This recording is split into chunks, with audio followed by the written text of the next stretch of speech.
Education, Health, and Environmental Affairs Committee meeting. Today is Thursday, and it is Education Day. We also deal with health issues as well as environmental issues, among others, on our listing. As I said, today is Education Day, and before we begin, we have 12 bills. Let me make a couple of notations. First of all, our hearings are getting along, and we have to start voting on bills. So today we are instituting any bill with over 10 total oral witnesses. We will be using 4 minutes for the prime witness and then 2 minutes for all subsequent witnesses. If it is less than 10, it will be 5 minutes, up to 5 minutes for the prime and up to 2.5 minutes for subsequent witnesses. So for those of you on Senator Washington's bill or Senator Young's bill, if you're the prime witness, you will have up to 4 minutes. All subsequent witnesses in support or in opposition will have up to 2 minutes. So if you wrote longer testimony, you might have to abridge it over the course of our hearings. Secondly, it's being Education Day, I think we all want to acknowledge, excuse me, the work and hard work and stress under which our educators, teachers, and administrators are working. And I think we want to keep that in our minds and hearts in terms of their instruction, their fulfilling COVID protocols, and obviously trying to get our children back to where they were 2 years ago. So that's a lot of stress on them as it is. So keep that in mind as we hear today's bills.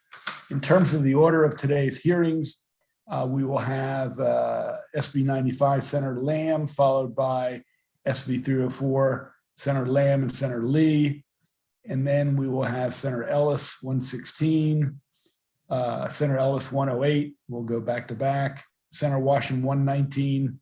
Then we'll go to Senator Stallings, 237 and 238, followed by Senator Young, 299, followed by Senator Jackson, 234, followed by Senator Lee, 325, Senator McCray, 276, and Senator Eckert, 288. So if you're near the end of the list and you don't want to hang around, you can check back in a half hour or 45 minutes. We would like you to join the call at least when the preceding bill is on the docket, so we're ready to roll. We want to keep this efficient. We have a voting list of 12, and I'd like us to be out of here by 7 or 8 tonight. With that, and Senator Lamb, your 2 bills were late yesterday. We're going to start you early before any fires break out. So with that, we'll start with Senate Bill 95, Public Schools, Anaphylactic Food Allergies, Guidelines and Requirements. Senator Lamb. All right, thank you, Chairman Pinsky. Pleasure to be before the committee for Senate Bill 95. For the record, Clarence Lamb, Senator District 12. So the purpose of Senate Bill 95 is to require that each county board of education adopt and implement guidelines that reduce the risk of anaphylactic food allergies in for Maryland public school students. In 2009, the State Department of Education and the Department of Health issued voluntary guidance on food allergies in schools, anticipating that school districts would develop their own guidelines. However, currently only half of Maryland's 25 public school districts are, over half of Maryland's 25 public school districts are missing food allergy policies on their websites, and several are also missing individual food item allergy information. Among districts that do have a food allergy policy guidance, the details vary greatly and thus really demonstrate the need for some uniform and clear standardization across the board. Under SB 95, if adopted, each county board would have to adopt and implement guidelines in accordance with MSDE's health services guidelines to reduce the risk of exposure to anaphylactic agents in classrooms and also in common areas. An anaphylactic agent means a food allergy that causes a severe or systematic reaction resulting in circulatory system collapse or shock that may be fatal. They're major food allergies. Most folks are familiar with this, and this can include milk, eggs, fish, shellfish, tree nuts, peanuts, wheat, soybeans, and sesame. At a minimum, the guidelines must describe the roles and responsibilities of administrators, healthcare staff, and school employees in regards to protecting students with major food allergies from exposure while in school or participating in school activities. This includes establishing procedures for self-administration of medication or an employee to be able to respond in good faith to an anaphylactic reaction of a child. Medically these days, we've been seeing more and more children have these types of food allergies, probably for a variety of environmental and immunological reasons. But we've seen the number of children with food allergies go up, not only across the nation, but here in the state as well. You probably are familiar with this from folks that you may be familiar with also. So implementing these guidelines will also emphasize greater communication and collaboration between school staff, students, and parents. This includes the school notifying parents and students of specific measures that it is undertaking to avoid exposure to allergens in our schools. Each school system will also develop a way to disclose foods served in those schools and ensure that it posts a list of all the foods being served generally, so that any major food allergens contained in the food are notified to parents.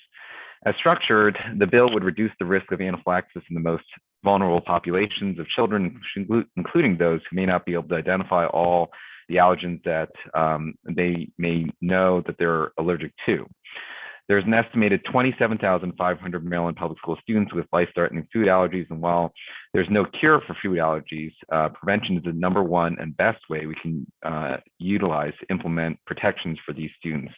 This bill was put into statute guidance that will help prevent these students from anaphylactic shock or other worse conditions. So with that, let me stop there and request that the committee issue a favorable report and turn over to the members of the panel. Thank you, Senator Lamb. We have four speakers, actually three speakers who are in favor. And in terms of oral testimony, there is no opposition. And in fact, underwritten, there is no opposition. We'll start with Jason Lind or Lindy, I'm not sure. He's our lead witness for Senator Lamb. He will be followed by Carrie Keaton and Kristen Ayers. Mr. Lind or Mr. Lindy, however you. Yeah, thank you, Chairman. And you got it right the second time. It's Lindy. You hit that E, so thank you. Chair Pinsky and members of the Education, Health, and Environmental Affairs Committee. My name is Jason Lindy. I am the Senior Vice President of Government and Community Relations at FAIR, which stands for Food Allergy Research and Education. We're the largest leading non-governmental organization engaged in food allergy advocacy and the largest private funder of food allergy research. FAIR is delighted to be here today to support Senator Lamb's legislation, SB 95, which updates the 2009 voluntary guidance from the state on how county school districts should assist children with life-threatening food allergies. For the approximately 27,500 Maryland public school children with life-threatening food allergies, this legislative update is desperately needed as many of the county school districts are failing to meet the voluntary guidance. Worse yet, the CDC found that the number of children with life-threatening food allergies has doubled over the past 20 years. And for children with a peanut or tree nut allergy, it has tripled. And food allergies are growing, unfortunately, at an even faster rate among African-American and Asian American children. We currently have a recipe for disaster on our hands. While we have more children than ever before with life-threatening food allergies, we also have county school districts not complying with voluntary guidance.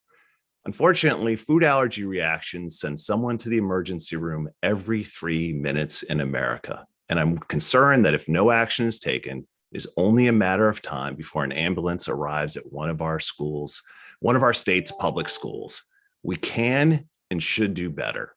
Thankfully, SB 95 is a reasonable, thoughtful solution that establishes a baseline of standards to protect Maryland's food allergic children, provides a list of guidelines for county school districts to follow that reduce the fear and anxiety felt by the children, as well as by their parents and caregivers. I appreciate the opportunity to testify today, applaud the senator and this committee for their work, encourage a favorable report, and will happily answer any questions you may have. Thank you.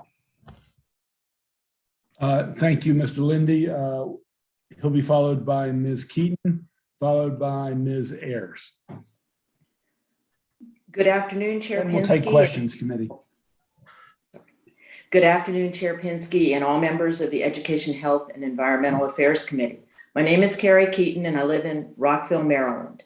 I'm here to strongly support Senate Bill 95. My two sons with life-threatening food allergies are now 29 and 23 years old, so they are long past their days in Montgomery County Public Schools. However, I'm still very involved in the world of food allergies because since 1999, I have been a member and for most of that time, the facilitator for the Metro DC Food Allergy Support Group. The group is composed of parents of food allergic kids sharing information on managing all aspects of life with food allergies. We have members that live in several Maryland counties. Many of the parents join the group when they are about to send their child to school for the first time.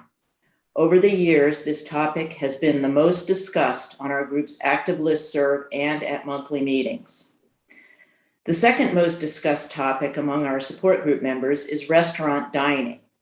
Senate Bill 95 goes further than the 2009 published state guidelines by requiring the labeling of ingredients of all foods served in the school cafeteria. I fully support this addition to the school guidelines. This labeling is required by federal law for all packaged foods, and many restaurants have voluntarily started publishing the major food allergens in their food, which is a tremendous service for food allergic diners. I actually participated as a parent representative on the committee that drafted the state school health services guidelines for the management of students at risk for anaphylactic reaction. School districts were encouraged to use the state guidelines to adopt their own guidelines, but I understand that this has not happened in all of the school districts in the state, hence the need for this new bill to require them to do so. Senate Bill 95 outlines all areas that need to be addressed to ensure safety of food allergic students at school. And I ask the committee for a favorable report on Senate Bill 95. Thank you for your time. Thank you, Ms. Keaton. Ms. Ayers. Good afternoon, Chair Pinsky and the committee. Thank you for having me today. I'm a parent of two children with multiple food allergies. They're ages 12 and 14 and currently in Frederick County Public Schools. They're allergic to peanuts, tree nuts, wheat, and egg. Friends and family often ask me if they've ever had anaphylaxis, and fortunately, the answer to that question is no, but I'm quick to explain that it's kind of like the stock market. Past performance is not a predictor of future performance. So just because the one time my daughter was exposed to a nut when she was a toddler, she became ill and vomited, doesn't mean the next time that is what will happen. In fact, it's very likely that she could go into anaphylactic shock. And so sending my children to Frederick County Public Schools when they were very young, we started at Oakdale Elementary School. It was very stressful. In elementary school, they really don't understand the magnitude of their illness. Now that they're in middle school, they understand it, but unfortunately, these are risk-taking years. When they go into high school, again, they're experimenting, they're older. And so we do our best as parents to train them. We say, if you fail to plan, you are planning to fail, and remind them to be careful and always have their EpiPen with them. And so we are lucky in Frederick County that the schools have implemented a number of forms and protocols to help keep our children safe. Every year we visit our doctor and we go over all of their allergens and the steps that the school nurse, their teacher, a bus driver, field trip volunteer would need to take in the event of an accidental exposure. And it really helps give me peace of mind. And I can't imagine sending my children to a school in the state of Maryland that doesn't have this. So I ask today for a favorable report for SB 95. Thank you for your time. Thank you, Ms. Ayers. Question for the advocates. There are no opponents. Seeing no questions, This is pretty straightforward. I think we're all a little disappointed. All the jurisdictions have not complied with the earlier directive of developing these procedures, but we will address it when we take up this bill. That concludes the hearing on the first bill of the day, SB 95. Thank you all for testifying.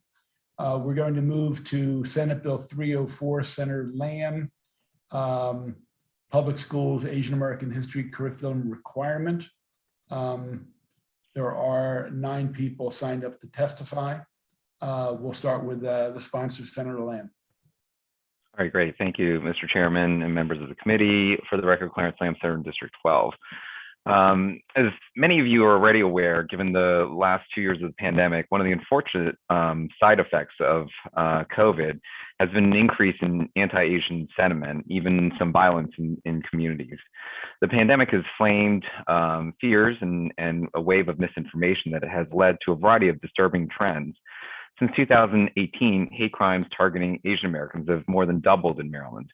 And according to a March 2021 national survey, 64% of Asian Americans reported being asked, for example, where do you come from, with the assumption that they are not from or born here in the US. The addition of an Asian American history requirement to the public school curriculum, I believe, is an important critical step towards changing some of the perceptions that persist in our country and our state and communities.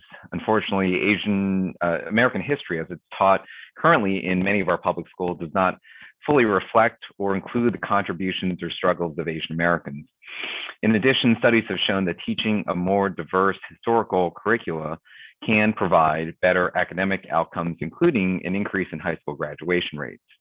And as a result, many states have begun already to teach their public school students more about the roles of various racial and ethnic groups throughout American history. In fact, in October of last year, California was the first state to sign a bill that requires all public high school students to take an ethnic studies course in order to graduate. Other states have also passed bills requiring more ethnic studies content, including Connecticut, Florida, New York, and Ohio.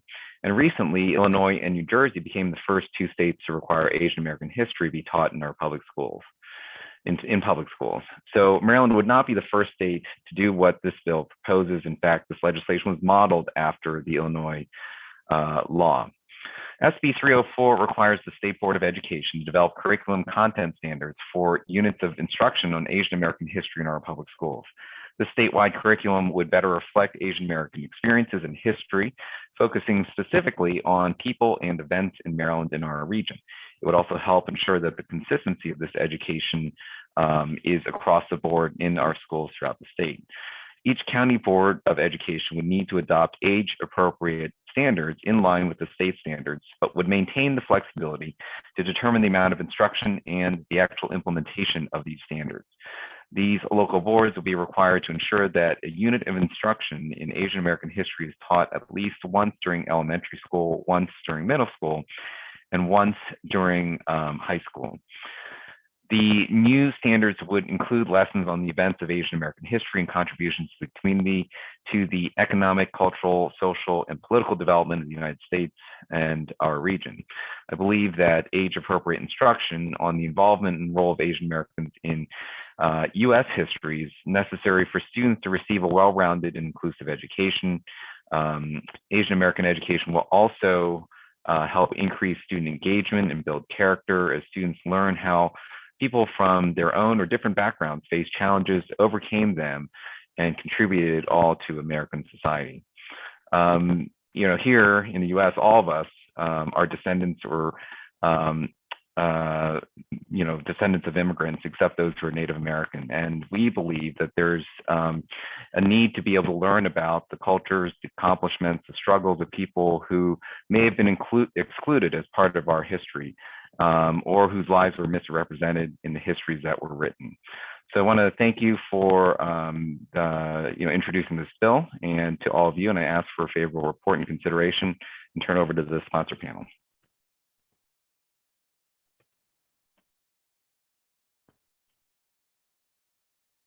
Thank you, Senator, for the introduction. Let us go to Mr. Nash. He'll start off. Then Ms. Wang, followed by Ms. Cabalon.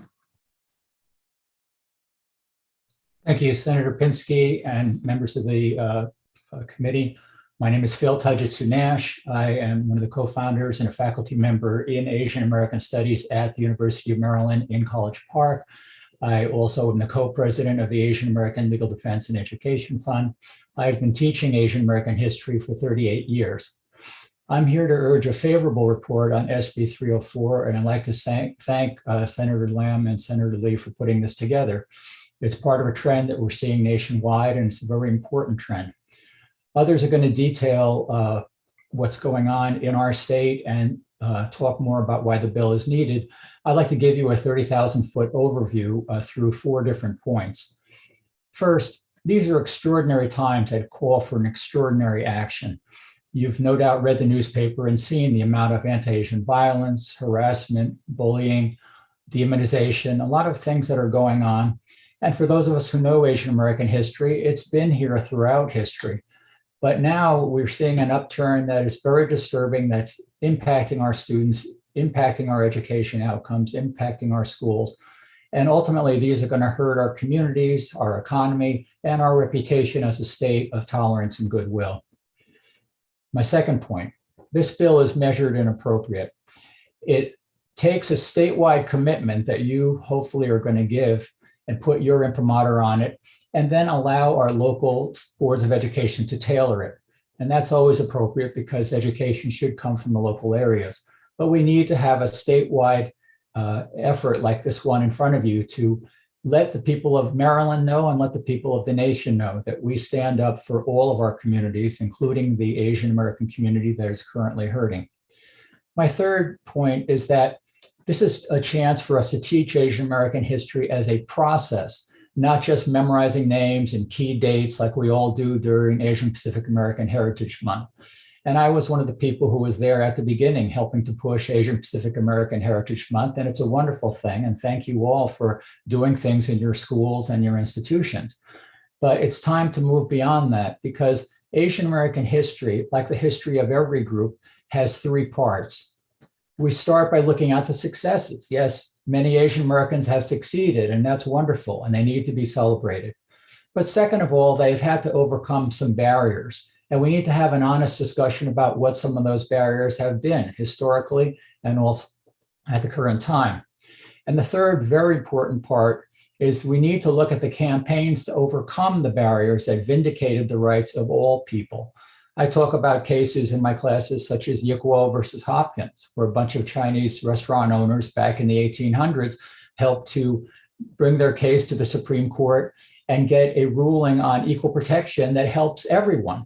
If you have a case dealing with any issue that requires discussing equal protection, you have to cite Yikwao. So it's very important that we look at these cases in that way. We're not fighting only for the rights of Asian Americans, we're fighting for the rights of every person in this country to have a good life. The final part of my talk here is that this is part of a trend that's taking place nationwide, which is helping our students to develop a cultural competence toolkit, a CCT. And what this means is that we're going to help our kids become effective in the skills they need in an increasingly interconnected world. You wouldn't tell students, you know, I want you to learn football. Why don't you sit and watch these videos, and then we're going to memorize the names of these great quarterbacks. No, you want them to get the skills. You want them to be effective football players, to get out there and have a great game. Well, that's the same thing with the skills we need in this interconnected world. Instead of just walking around on eggshells and saying, gee, I hope somebody isn't going to be offended by what I say, we need to help our students to learn how to listen, how to speak, how to be polite and to get their message across in a way that listens to the needs of other people, honors processes, and brings us all into these discussions, whether in our schools or in our governing places or in our communities. So again, it's very important that we have this cultural competence toolkit, and you will be helping our students to get that by moving forward this bill today. So I urge a favorable report on SB 304, and I thank you very much for your time.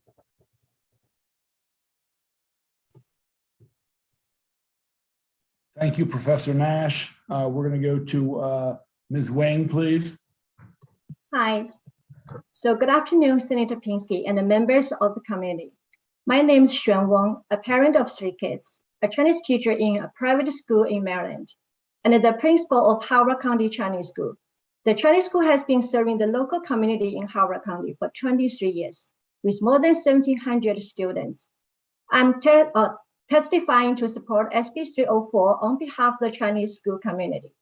Today, I start with a true story between 2 of my 8th grade students, Joe and Sam. Joe is an Asian American and Sam is not. Not only are they both star students, but they had also been close friends for almost 10 years. So did their families. One day in the last school year, they got into a fight and were sent to the headmaster's office. It turned out that what caused the conflict was because Sam called Joe Ching Chong. It was just a joke, said Sam. I thought it was a joke. I never knew that phrase was something so offensive. This ignorance, unfortunately, ended a 10-year friendship between 2 kids and their families. The true evil lies in the fact that someone can say or do something so offensive and racist without knowing it can be deeply hurtful to others. Unfortunately, such ignorance and insensitivity have turned into a nationwide surge of anti-Asian hate during the pandemic. According to a national report, 9,081 incidents of harassment and violence against the AAPI individuals were reported from March 2020 to June 2021. Just 2 weeks ago, an Asian American woman was brutally killed as she was pushed in front of an oncoming train in a New York subway station. As educators, our mission is to confront ignorance with knowledge. We have to teach our students to understand what Ching Chong means, to know what Asian American immigrants have experienced in the past century, to connect what is happening to Asian Americans today with the past, and to recognize and combat anti-AAPI American racism and discrimination. Awareness is the way to change. We should educate our kids about Asian American history as soon as possible in order to create a more diverse, more peaceful, and a more powerful future. On behalf of the Howard County Chinese School community, I urge you to vote in favor of SB 304. Thank you very much. Great timing, Ms. Wang. Ms. Cabalon. Thank you. Good afternoon, Chair Pinsky and members of the committee. My name is Angela Cabellon, and I am here as a public policy advisor to County Executive Calvin Ball. I also serve as the liaison to our Asian American Pacific Islander community, which makes up 18% of Howard County's population. We have seen an increase in harassment and violence against Asian Americans, especially since the start of the COVID-19 pandemic. The timing of Senate Bill 304 could not be more imperative. Expanding the scope of education is necessary for all students to understand the discriminatory challenges and significant contributions of Asian Americans to our economy, society, and culture. The current narratives of Asian American history are taught incompletely, if at all. I want to underscore that there are several examples of anti-Asian discrimination in our country's history, including the unconstitutional Japanese internment camps during World War II, the exploitative treatment of Chinese transcontinental railroad workers, and the Page Law of 1875, which was established to prohibit Asian women from entering the country due to their perceived quote unquote immorality. SB 304 ensures at least 1 unit of Asian American history is taught once during elementary, middle, and high school, and can be aligned with our blueprint for Maryland's future. As an alumna of the University of Maryland College Park, I, along with several student organizers, pushed for the successful establishment of the Asian American Studies program more than 20 years ago. While I'm proud that UMCP was the first in the DC, Maryland, and Virginia region to have an Asian American Studies program, Asian American history should not be relegated to higher education or to the privileged. It should just be part of the K through 12 educational curriculum because Asian American history is American history. please issue a favorable report on SB 304 to show that AAPI lives matter and their histories matter. Thank you. Thank you. Let's go to Mr. Penori, followed by Mr. Joe, followed by Ms. G.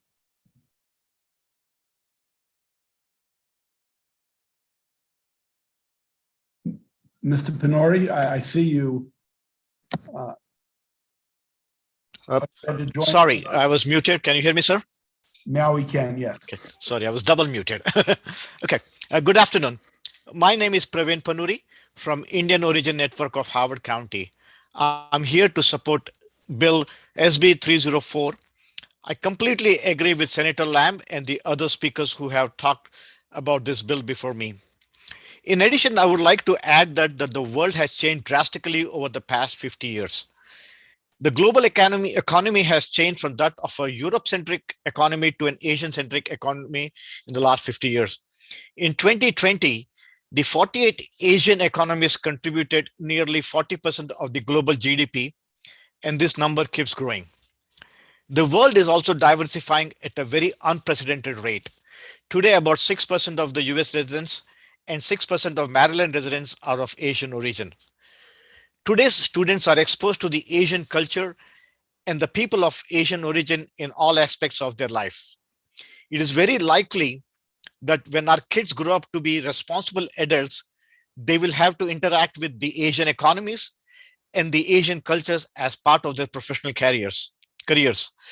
Thus, it is imperative that we teach our kids about Asian culture, Asian history, Asian contributions to the world, Asians' contribution to the United States, Asian contribution to Maryland in a very structured manner, so that they have a very good understanding and appreciation of a group with whom they will have to interact and work throughout their lives.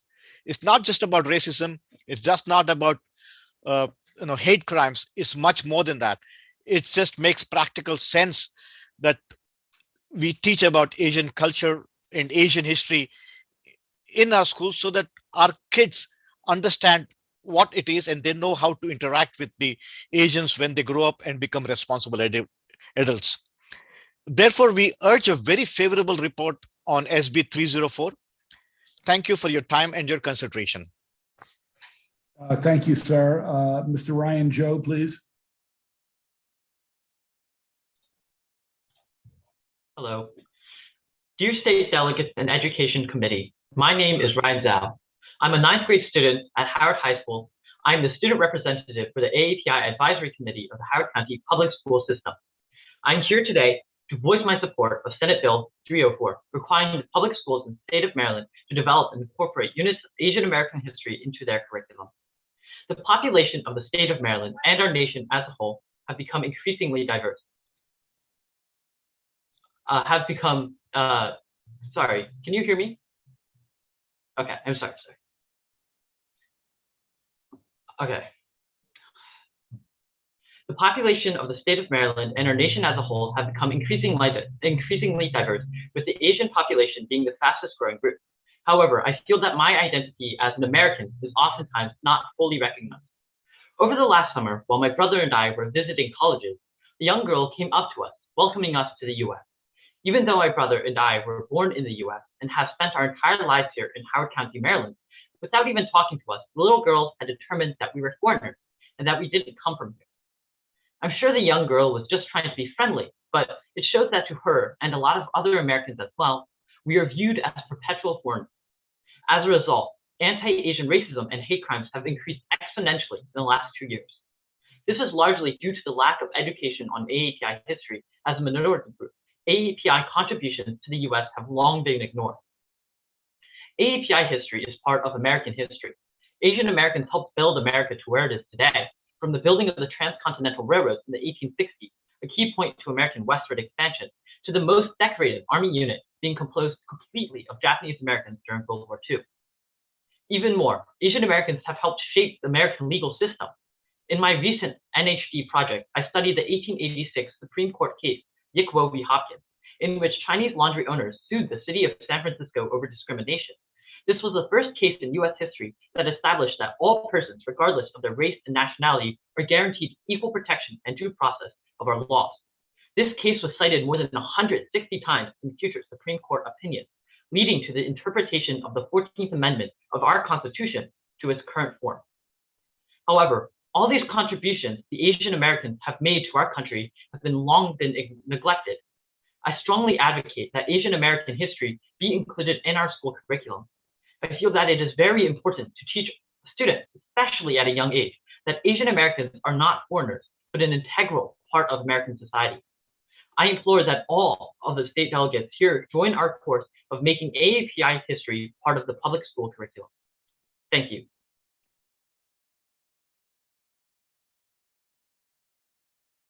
Thank you, Ms. G. Good afternoon, everyone. Thank you, everyone, for the opportunity to speak before you today. I'm here to testify in favor of Senate Bill 304. My name is Kelly G, and I am the president of the Asian American Progressive Student Union, an organization made up of middle and high schoolers from Montgomery County, Maryland. I'm also a senior myself in the Montgomery County Public School System. Since our founding in 2020, the AAPSU has worked tirelessly to advocate for local progressive policies and Asian American civic engagement. This included aiding in the approval of an APIDA, Asian Pacific Islander Desi American Studies elective in our own high schools. Following the approval of the elective, however, us and like-minded community organizations soon ran into a problem. The elective was just that, an elective, not to mention it was only offered in Montgomery County Public Schools. What about the kids located outside of the school systems, in areas of Maryland where without dedicated AAPI community organizations to fight locally for them? But back to the situation in Montgomery County. Only students who wanted to learn about Asian American and Pacific Islander history would do so, and the classes would be made up of predominantly AAPI students. Only schools who wanted to offer a separate class for APIDA history and had teachers available to take on another class would do so.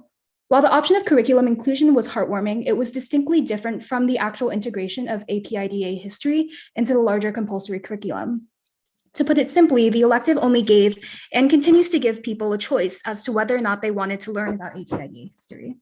Those who do not want to take it or don't have space in their schedules to do so are missing the history of one of the most diverse minority groups in the country. How are we supposed to ensure equality and recognition of diversity when our diverse groups are not included in the compulsory curriculum? Of course, there is the age-old rebuttal that identity politics and acknowledgement of racial or ethnic identity inhibits progress. In other words, everyone should be treated the same in a colorblind way. The only way to progress as a society is to ensure that everyone is truly equal and treated as a monolith. This rebuttal is extremely harmful and dangerous to the comfort of BIPOC and AAPI youth as well as adults. Regardless of stated rules or established means of treatment, there's always going to be a perceived difference between white people versus everyone else. The failure to recognize that difference will always lead to conflict and reflects a denial of the different histories and experiences of racial groups in the United States. Instead, we should be striving for a school system that celebrates differences and diversity for the multitude of perspectives and intercultural communication that they provide. All students need to be taught the backgrounds and contemporary issues of other students they're surrounded with throughout high school, something that SB 304 begins to accomplish. Only then can we achieve a more equitable and welcoming school system for all students. Thank you. Ms. Ella Yao. Can you unmute?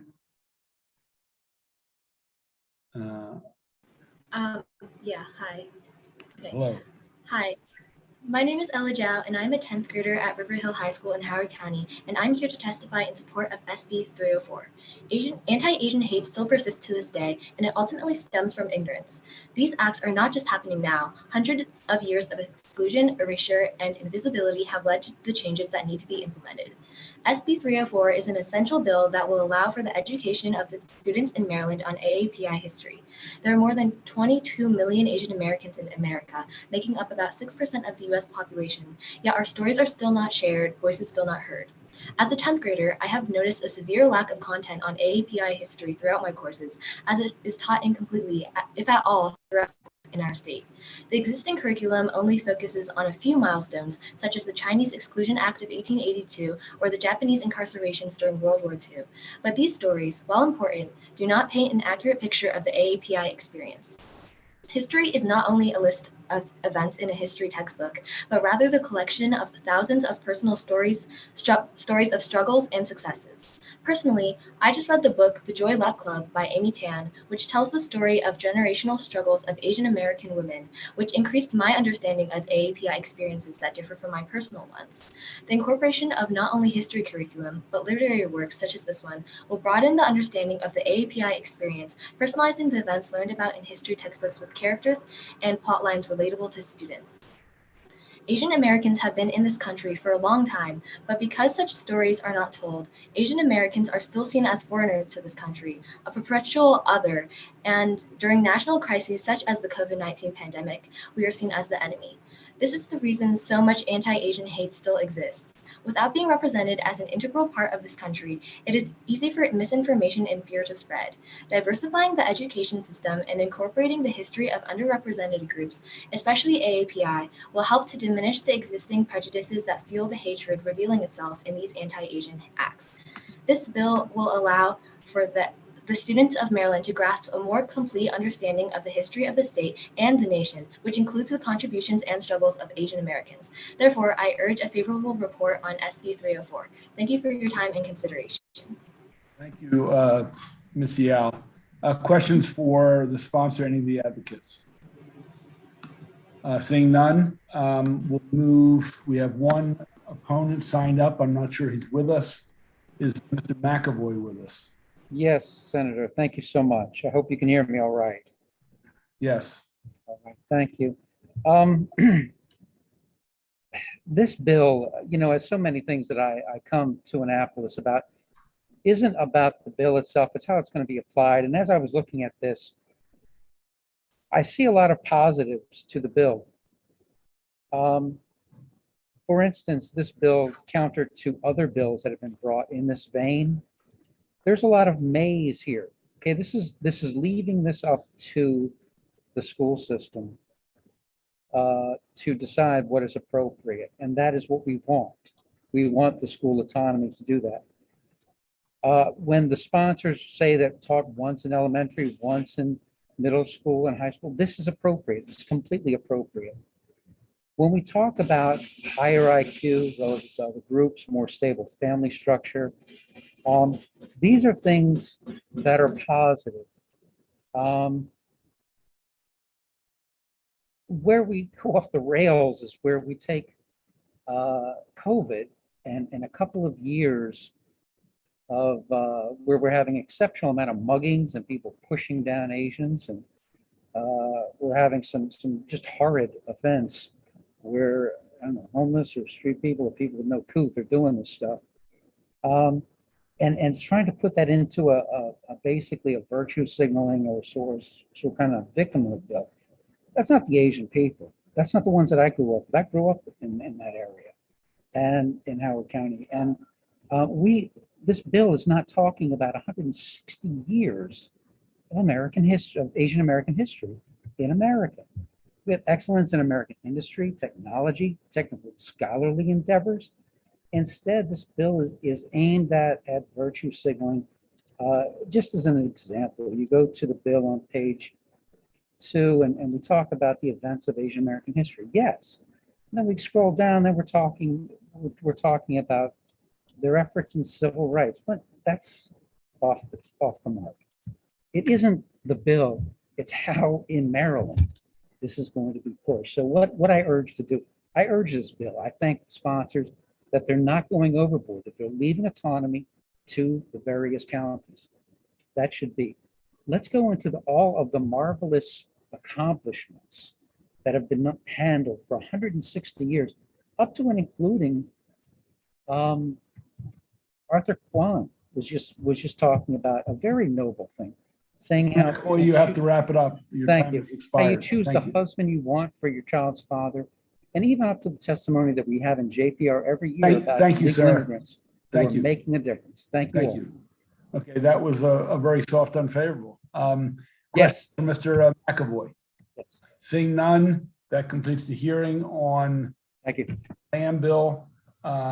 We're going to move to Senate Bill 116, Senator Ellis, Inclusive and Diverse English Language Arts, Development of Content Standards and Implementation. We will start with Senator Ellis. He'll be followed by Vincent Khosla.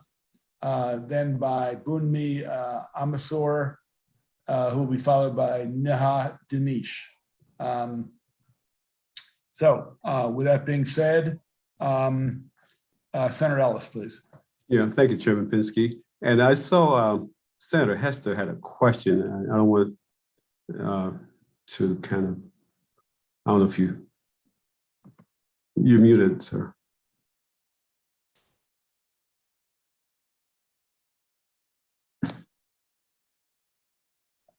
Sorry, I said she will follow up offline with Mr. McAvoy. Thanks for pointing it out, Senator Ellis. Okay. We're going to proceed with your bill. Okay, yeah. Thank you, Mr. Chairman. Chairman Pinsky, Vice Chair Kagan, and distinguished colleagues of the Education, Health, and Environmental Affairs Committee. Senator Arthur Ellis, representing District 28, Charles County, and here to present Senate Bill 116, Inclusive and Diverse English Language Arts. Being in Annapolis on this committee, the fourth session now, I understand the tenor of the committee and what we are not willing to do as a body to dictate curriculum to the schools. So this bill approach to take a different approach, a respectful approach, and saying that we will ask the State Board of Education and local boards of education throughout the state to develop a standard for inclusive and diverse English language arts. And so we will not tell them what to do. We will not dictate what they will teach, but we'll say, hey, basically, please look at it. We have a very diverse state. Please come up with some rules that will guide our school systems. So we will not, in this bill, dictate to the local boards of education or state board what they must teach. And we approach this issue, the inclusive and diverse English language arts, through the arts, through the language arts. That basically is the books students learn to read and read throughout their K through 12 career. So with that, I have a presentation. Lamoria, could you tee that up for me, and it will guide me through in a really speedy manner what the bill is about. And so next slide, please.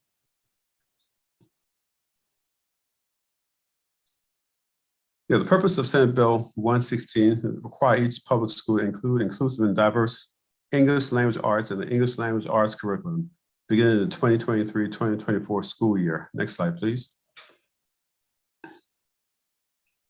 What does Senate Bill 116 do?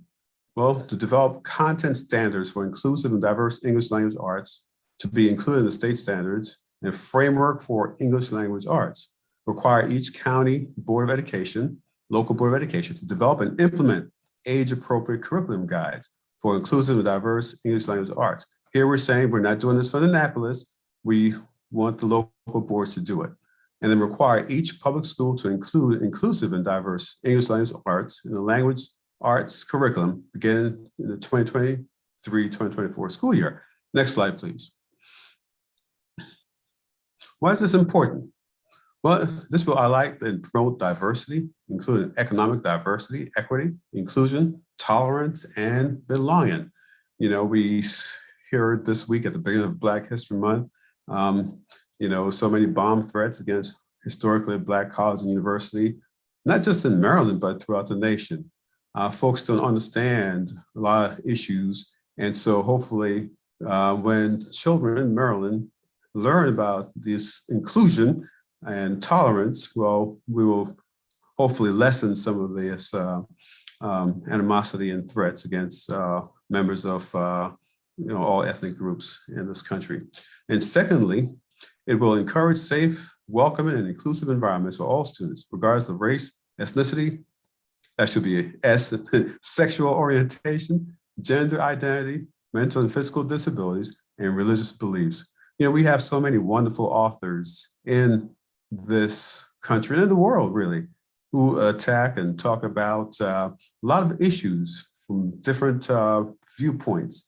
And I know on Senator Land's bill and Senator Lee's bill, we just heard her young lady talking about the Joy Luck Club and that book and that series. very important. These resources are there, and it'll be so wonderful for our children to have access to as many of these resources in an educational and pleasant reading environment. Next slide, please. Who does benefit, hopefully, when SB 116 pass? Well, the more books that are available from diverse authors, the more likely all students are to find books that resonate with them. Having a wide variety of books also gives students insight into the lives of folks who are different from them. And I want to thank my staff, interns who did the work on this slide, and they insert their personalities in the presentation, which I welcome, i.e. use of the word folks. I just love it. And this is what, diverse thought and respect and diverse thought and opinions does. It allows us to accept the difference that comes from different individuals, learn about different individuals, different cultures, different orientations, individuals. Next slide, please. So that's it. We did a lot of research. Thank my staff, and thank you, committee, for your patience and allowing me to present this bill. And I ask for a favorable vote on Senate Bill 116. Thank you, Mr. Chairman. Thank you, Senator. Vincent Khosla, next, please. Hi, good afternoon. Good afternoon, Chair Pinsky and honorable members of the Education, Health, and Environmental Affairs Committee. For the record, I'm Vincent Khosla, a former Baltimore County student and resident of District 42B. On behalf of myself and the Maryland Student Coalition, thank you for the opportunity to speak today on Senate Bill 116. Currently, there does not exist a consistently implemented state standard regarding diversity and inclusion in ELA curricula. However, the world, the United States, and Maryland are more diverse than ever, with our public school system comprised of students from a wide breadth of backgrounds which are informed by race and ethnicity, gender, sexuality, disability, and more. As of 2019, over 60% of Maryland public school students were students of color, and approximately 50% identify as female. Meanwhile, only a meager 20% of LGBT students in Maryland reported being taught an inclusive curriculum. Accordingly, our curriculum must be updated to reflect this increasing diversity and close the existing gaps while beginning to bring new and varied voices and perspectives to the fore. Senate Bill 116 requires the State Board of Education to develop content standards for inclusive and diverse ELA curricula. Each local Board of Education then develops and implements their own curriculum guides based on these content standards. It should be noted that the bill language as it stands seeks to highlight diversity, including economic diversity, within ELA content standards that will be developed into age-appropriate curriculum guides by each county. Moreover, the bill language encourages a safe and welcoming environment for students of all backgrounds, a standard that we can all agree is crucially important to uphold in our schools. The bill does not require specific works or lessons to be taught, but simply requires a reframing of the current content standards to reflect our increasingly diverse world. Currently, as a select few counties incorporate diversified curricula, others take little to no action in the same direction. The application of such curriculum reform cannot be an inconsistent patchwork, but rather students should be exposed to an array of perspectives and authorial backgrounds regardless of what county they attend school in. Quality diverse education cannot become a commodity accessible to the few. In order to prevent disparities in educational quality from county to county, SB 116 sets a state standard, ensuring consistency across the board, while still leaving counties autonomy to develop curriculum that works for them. As a former Baltimore County public school student of 13 years, I have a commanding understanding on the state of representation in ELA curriculum, and the state of representation is poor. However, by diversifying literature from middle school onwards, we as a state can take the crucial and revolutionary steps to cultivating an educational environment that is inclusive not only in name, but in practice. Moreover, it is the responsibility, I believe, of this body and of the state of Maryland to strive for such an environment, and it is a responsibility that must be realized. For these reasons and many more, I urge the committee to issue a favorable report on SB 116. Thank you, Mr. Khosla. Ms. Bumiomasore. Thank you. And also it's pronounced Omasore. Good afternoon, Chair Pinsky, Vice Chair Kagan, and esteemed members of the Education, Health, and Environmental Affairs Committee. My name is Bumiomasore, and I'm a member of the Anne Arundel County Board of Education. And though the following statements are solely representative of my own stances and experiences, my experience as a student in Maryland public schools, my experience as a student in both Baltimore County Public Schools and Anne Arundel County Public Schools, as well as being an educator through my board position, has led me to make today's testimony. I've always adored reading, leading English to become my favorite subject. From The Giver to 1984, I've become enamored with Western literature and its examinations of the human condition. But with each assignment I've been given throughout my 12 years in school, I was always instructed to put myself in the shoes of the protagonist I read about. And since then, I've had trouble. I've seldom found stories of characters whose hair curls the same way mine does, whose skin bruises in the same hues as mine, or characters who talk in the same speech pattern as my sister or my brother. My experiences as a Black woman have not been validated within my academics. And this has led me to falsely believe that my experience is in a category of other, insignificant and unremarkable. And when my classes did have narratives chronicling the Black experience, there was only darkness. Only tales of slavery, Jim Crow, or police brutality made the cut for my English classes. Black trauma was the only thing of value, and having to experience those horrors in English began to frame my love for the subject. It was as if the stories of my community weren't of academic or critical importance if they did not relate to whiteness or the oppression thereof in any manner. It made Blackness more into a monolith, one solely trademarked by suffering and discrimination. To put it into simple terms, we need Senate Bill 116. Lack of diversity within ELA classes not only isolates the minority, but breeds a more ignorant majority. We are robbing our children of a more fruitful and understanding of members across their community. From African Americans to the LGBTQ+ community to those with disabilities, school should be a safe haven to learn about people from all walks of life. I am in deep support of this bill, and I've had classmates who have not read a single novel, either from an author of color or with a protagonist of color. Wrap up if you would, please. Your time is up. To put it simply, I respectfully urge a favorable report on this bill. Thank you. Thank you. Dinesh, please. Good afternoon, esteemed committee members. My name is Neha Dinesh, and I am a high school senior from District 5 in Howard County, Maryland. On behalf of the Maryland Student Coalition, thank you for the opportunity to speak today on Senate Bill 116. The Humanities program, which intertwines history and English curricula, is the only program of its kind in my county and is solely offered at my high school. I've had the privilege to be a humanities student for the past 4 years, where I've read extremely diverse pieces of literature. For example, in my freshman year English class, we read the Mahabharata, a Sanskrit epic from ancient India. This was and still is the best experience I had in English class, as I was given a space to share a piece of Indian culture with my peers and apply literature analysis skills to texts I had grown up reading.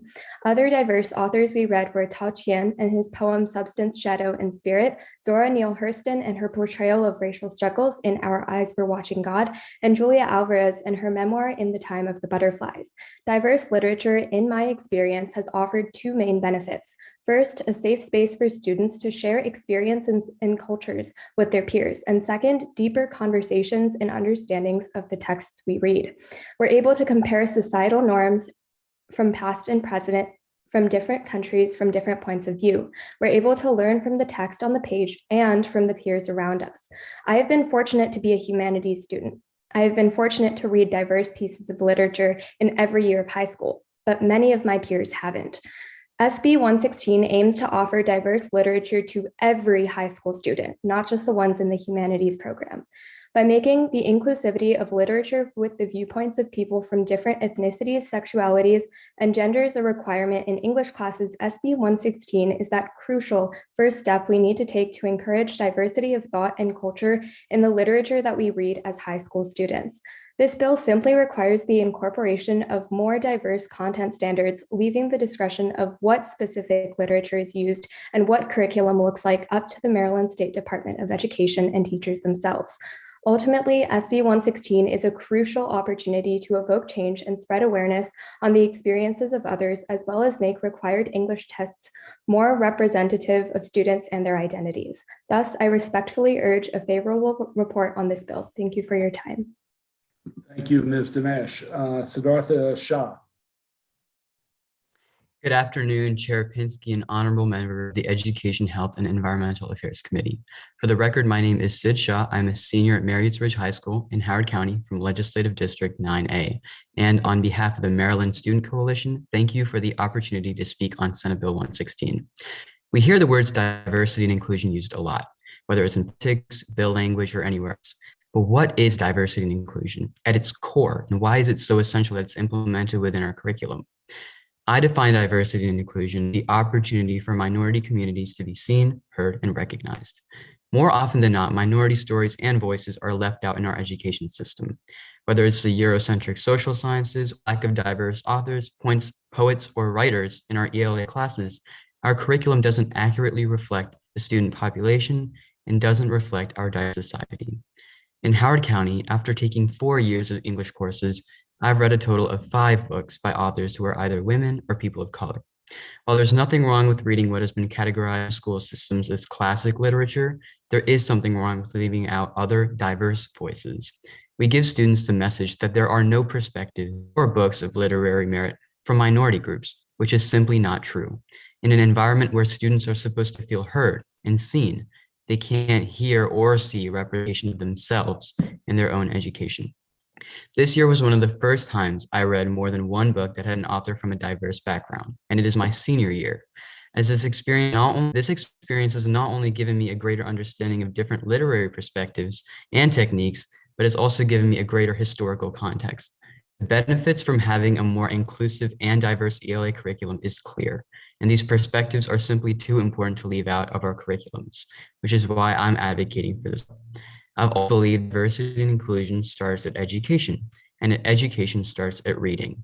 Until we don't incorporate these essential perspectives into our curriculums, students from minority populations will never have the chance to experience true inclusion at school with respect to their education. Thus, I respectfully urge a favorable vote on this bill. Thank you. Thank you, Mr. Shah. Question for the advocates. I have one. Ms. Bumiomasore, first of all, a very eloquent testimony. You make a good point about being victims of trauma and not the other multiple other aspects of African-American life. And, you know, I don't know if whether Toni Morrison or Maya Angelou is being recommended or not. I guess my question to you is, did you approach either your teacher or principal or the county reading coordinator about broadening the life experience in terms of assigned reading? I don't think Miss Bumiomasore is here anymore. She had to run to Okay. Okay, well, then I will follow that up offline. Okay, seeing no other questions, we'll go to the opponents. Oh, I'm sorry. Senator Freyhester, is that a waiver or you have a question? I just wanted to say hello to Mr. Sid Shaw. He was an intern with me and is good at everything he does. Thank you for your testimony, Mr. Sid. Thank you. We'll go to opposition, Mr. McAvoy. Thank you again so much, committee. I'm sending you an email right now because just last night we were on the news in Baltimore, and not in a good way. What we're looking at, what you're looking at now that you've got the email, is the abysmal scores that we have in Baltimore City. This is not a new thing. And so when I see a bill like this, you know, one of the troubles I have with the sponsor is when he says it's not required, that he's going to leave autonomy. That's not what shall means, Senator. And so that's not what this bill is doing. What this bill is doing is basically doing what we find so many school systems deny. They're not doing CRT. They're not doing critical race theory, but that's exactly what this is. How do you know? The 3 letters, DIE, diversity, inclusion, equity, is in this bill.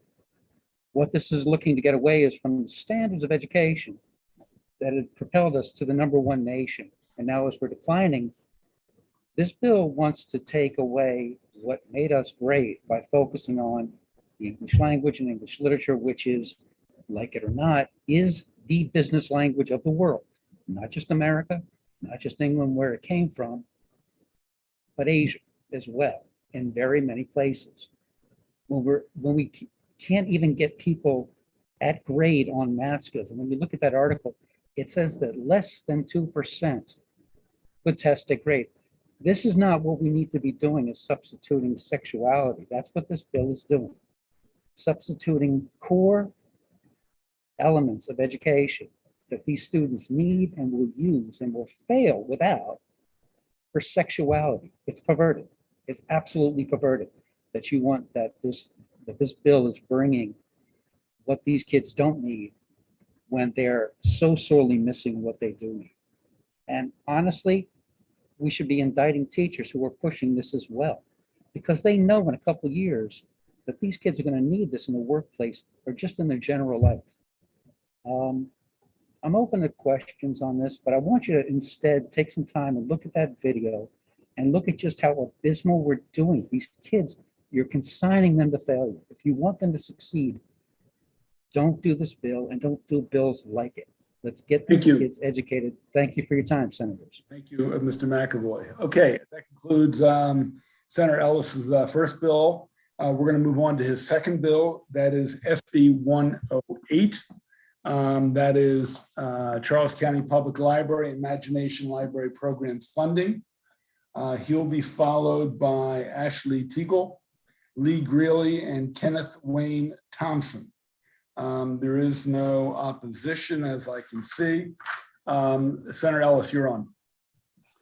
Yeah, thank you, Chairman Pinsky, Vice Chair Kagan, and distinguished colleagues. Senator Arthur Ellis, representing District 28, Charles County. Representing Senate Bill 108, Charles County Public Library Imagination Library Program funding. So a lot of us, I don't assume everyone, have heard of Dolly Parton. Dolly just started this Imagination Library many years ago, where she sent books out to children, young kids, preschool, and do that for 5 years. Well, in 2019, I was fortunate enough to go to a conference in Tennessee, National Conference of State Legislators, and she was there. And she spoke to us about this program and recommended that we, as state legislators throughout the nation, help to fund it to teach as many kids, young children as possible, the fun, the joy in reading. And so I just really always remember that. Of course, between 2019 and now, a lot of interruption with COVID. But fortunately, last year, the director of the Charles County Library reached out to me with this very plan. And I said, it was a joy. It's a really joy to present this bill. You know, this bill is a companion to the previous bill that we just heard. Reading, as you heard, so many of our just beautiful, distinguished young people, students, talking about reading and the books they read, and the Joy Luck Club, and the time of the butterfly. You know, having 2 children, I can tell you that they read these books. It was a benefit when my daughter was young. She was in school. She read The Time of the Butterfly. And we as a family were blessed to be able to go to the Dominican Republic. And we went to some of the sites that they talked about in that book. Just tremendous benefit for my family. So I just find great joy in bringing this bill, where I'm asking my colleagues to approve funding for this program in Charles County. Some other jurisdictions I've told have it in Maryland, and we want to bring this to Charles County. So we have a slideshow to run through really quick and keep me focused, Mr. Chairman, and move through fast. So next slide, please, Memoria. Thank you. Yeah, the purpose of Senate Bill 108 is to authorize Charles County Public Library to partner with an Imagination Library program in order to provide free books to children up to a certain age. And that's yours truly, your colleague, reading in the schools pre-COVID to the young kids. I find great joy in sharing the pleasure I had reading to my children, to members in my community. Next slide, please. For fiscal year 2024 through 2033, it requires the government to include an annual budget appropriation of $2.10 for each child for each month a child is registered in the program. So it's child-based, nothing wasted. Next slide, please. Okay. According to Maryland State Department of Education, the kindergarten readiness written assessment report, only 44% of kindergartens in Charles County demonstrated readiness to engage in the kindergarten curriculum, which is less than the state average of 47%. Close, but still below average. Of course, COVID-19 interrupted this educational, and so the numbers, of course, I would hate to see the numbers now, but it's really so much worse. Next slide, please.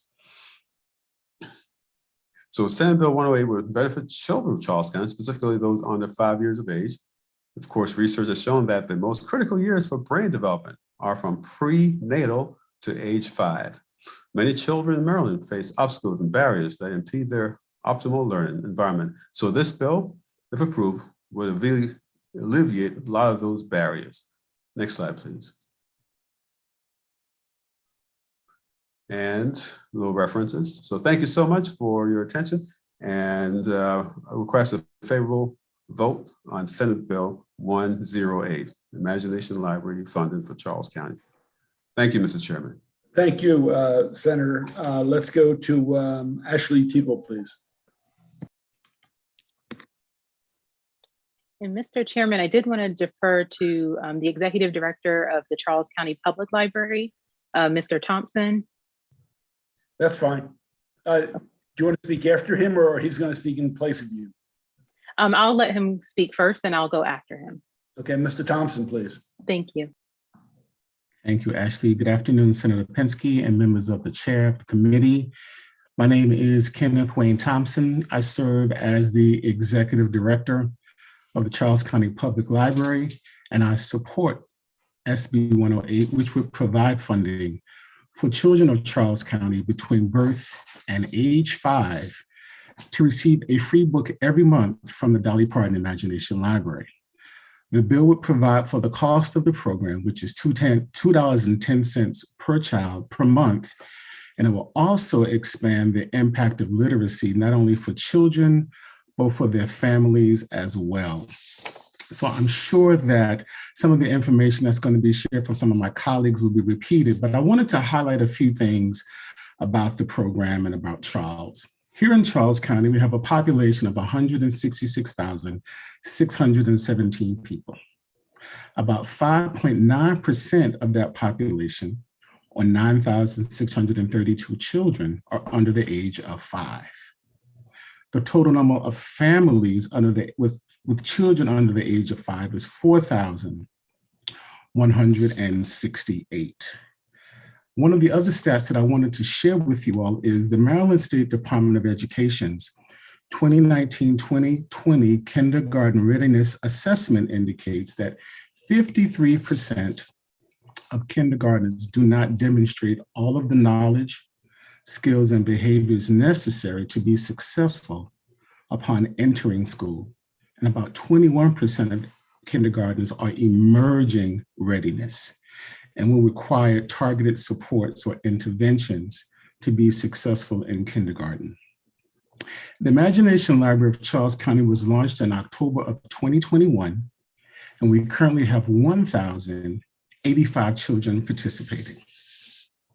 Should the bill be passed, the legislation provides an opportunity to support and engage early learning programs in Charles County, such as Head Start and daycare centers, by providing an informal shared community of collection of resources. Programs such as the Imagination Library are part of a larger network to young children to prepare them to be successful students ready to engage in school. So I just so heartily support this bill. It will provide the much needed funding to support the program, to expand access to richer home literacy environments, promote positive attitudes about reading, and increase emerging literacy skills for improved kindergarten readiness. Committee, thank you for your consideration and continued support of Maryland libraries, and I'll be happy to answer any questions from the room. Thank you very much. We will hear from the rest of the panelists and we'll take on questions. Ms. Teagle, why don't we go back to you and then we'll take Mr. Greeley. Thank you very much. My name is Ashley Teagle. I am the CEO of the Southern Maryland Regional Library Association and also a former children's librarian. And thank you to Senator Ellis for sponsoring Senate Bill 108, which will provide funding for the Charles County Public Library's Imagination Library. As Mr. Thompson stated, this program just launched last year, and so many children have already signed up, which I think shows the demand. This important program builds on a regional effort by Southern Maryland's public libraries called 500 by 5, which encourages children under the age of 5 to read 500 books. As noted on the Charles County Public Library's website, there are numerous benefits to exposing young children to reading and books, which include helping children build a stronger relationship with their child, increasing basic speech and communication skills, improving logical thinking, increasing their vocabulary, enhancing concentration and discipline, helping to ease transitions to their major milestones, and of course, supporting school readiness. As was stated earlier by Senator Ellis, Charles County children are a little behind in their kindergarten readiness, and Charles County Public Library is the perfect partner to help close this achievement gap for young children. According to the Office of Head Start's Early Childhood Learning and Knowledge Center, books not only benefit babies and toddlers before they learn how to talk, but children who are a little older benefit as well. A quote from their site says, "Books provide a great opportunity for back and forth interactions with older children. This supports word learning and pre-literacy skills." Numerous studies have demonstrated there's no downside to exposing young children to books and reading. According to the Dolly Parton Imagination Library website, quote, "Some studies have found Dolly Parton's Imagination Library had promise with respect to developing children's early literacy skills, as participants had more advanced skills than their classmates who did not participate in the program." And I'll conclude by saying, I would also point to Governor Hogan's Young Readers Initiative in Baltimore City, which is also a Dolly Parton Imagination Library partner. And a press release released by the governor's office stated that the Dolly Parton Imagination Library has dramatically improved early childhood literacy and reading scores for those children who are enrolled. Thank you so much for your time.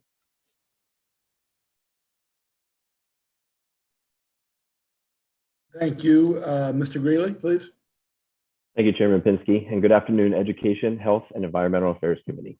Thank you for allowing me, the opportunity to speak before you today regarding Senate Bill 108 and the impact sustained funding for the Imagination Library of Charles County will have within our community. My name is Lee Greeley, and I'm the Development Manager with the Charles County Public Library. Pardon me. In my role, I work with our community to help expand our library's impact through donations, grants, and other funding opportunities and partnerships. The Imagination Library of Charles County was launched by the Charles County Public Library in October of 2021 in partnership with the Dolly Parton Imagination Library and the Southern Maryland Regional Library Association. In 3.5 short months, the number of children enrolled is currently over 1,000, which has already exceeded the total number of projected registrations for the entire first year of the program. This incredible response shows not only the excitement of the launch of this program in the community, but also the need for it as well. By implementing this program, we are fulfilling our mission and vision of being the trusted source for connecting everyone to endless possibilities and helping to ensure all children in Charles County are school ready when they enter kindergarten, which a previous study by Ready at 5 showed only 1 in 3 within the county are considered ready within language and literacy. This program removes multiple barriers that so many in the community face by being open to all children from birth to 5 years of age and by mailing the books directly to their house. There are no transportation barriers, no time barriers of making time to come to the library or another location to find books. And because there's no cost to the participants in the program, there's no financial barrier of entry either.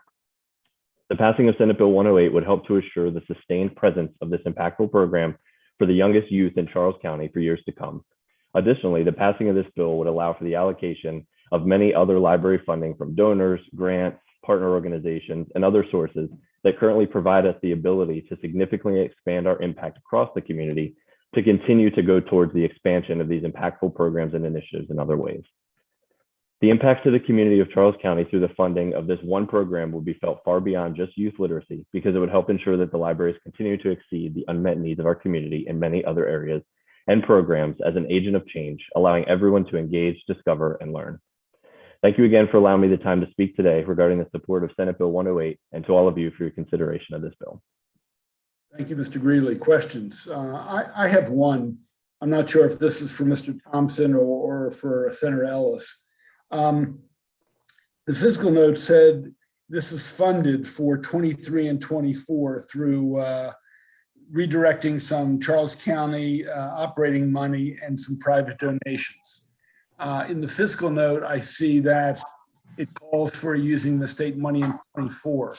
So I'm just trying to look at, while some people think the checkbook is unlimited, I just want to figure out, I think it's a great program, and I guess I had heard about it, but I'm really super excited Charles County's doing it. I think it's very cool. More books and more homes is really what we need. So talk to me about the funding, if you would, and the local funding versus the request for state funding, please. Yeah, Mr. Chairman, I will defer to Mr. Thompson. He has everything worked out. The program is going. So Mr. Thompson, go ahead, sir.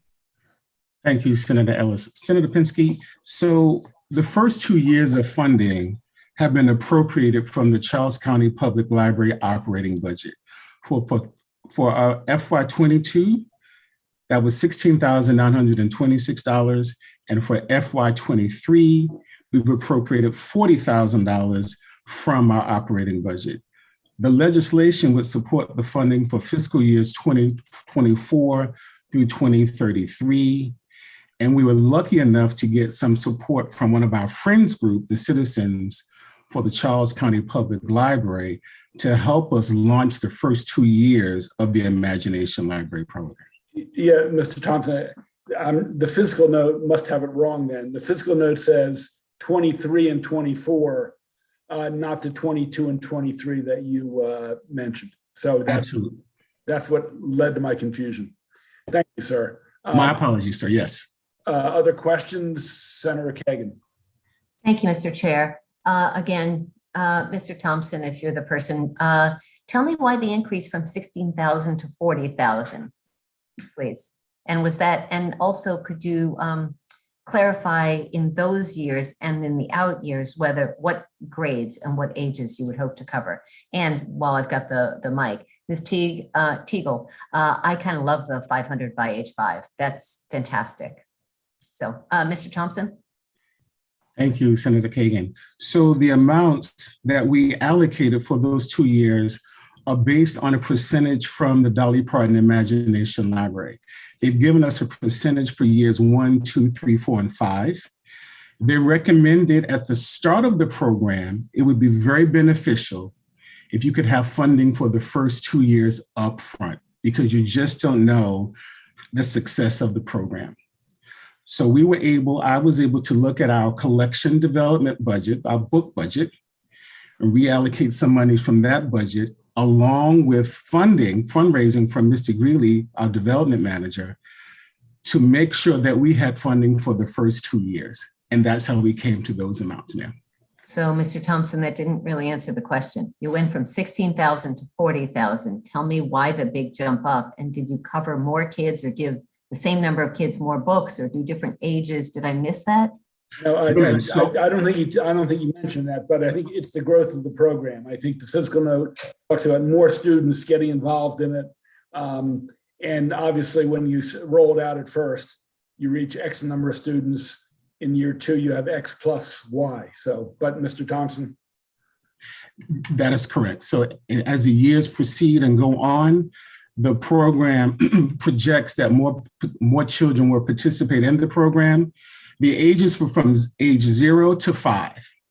That is the age range, ma'am. Okay, and so there's no thought about going beyond, because then they'll be in school. Okay, thank you, Mr. Thompson. Thank you, Mr. Chair. Thank you, Senator Ellis. Okay, that concludes the hearing on this bill. And again, I personally think it's a great program, not to influence the committee. And obviously, Dolly Parton does a great work on this. Okay, thank you all for testifying and hanging around. That concludes the hearing on 108. We'll now move to Senate Bill 119, that's Senator Washington. This bill is crimes on school grounds application. We'll start with Senator Washington, who will be followed by Michelle Hall, Lori Taylor, and Meredith Weber. Then there are a number of other witnesses. And again, we'll start with Senator Washington. The lead witness will have up to 4 minutes. Subsequent witnesses will have up to 2 minutes. Welcome, Senator Washington. Thank you, Chairman. Thank you, everyone. I love Education Day. Chair Pinsky, Vice Chair Kagan, members of EHE. For the record, I am Senator Mary Washington. SB 119 is a bill which passed the House of Delegates in last year as HB 700, and it's in the same posture. In 2021, HB 70 did not have a Senate cross-file and did not receive a hearing actually until March 30th.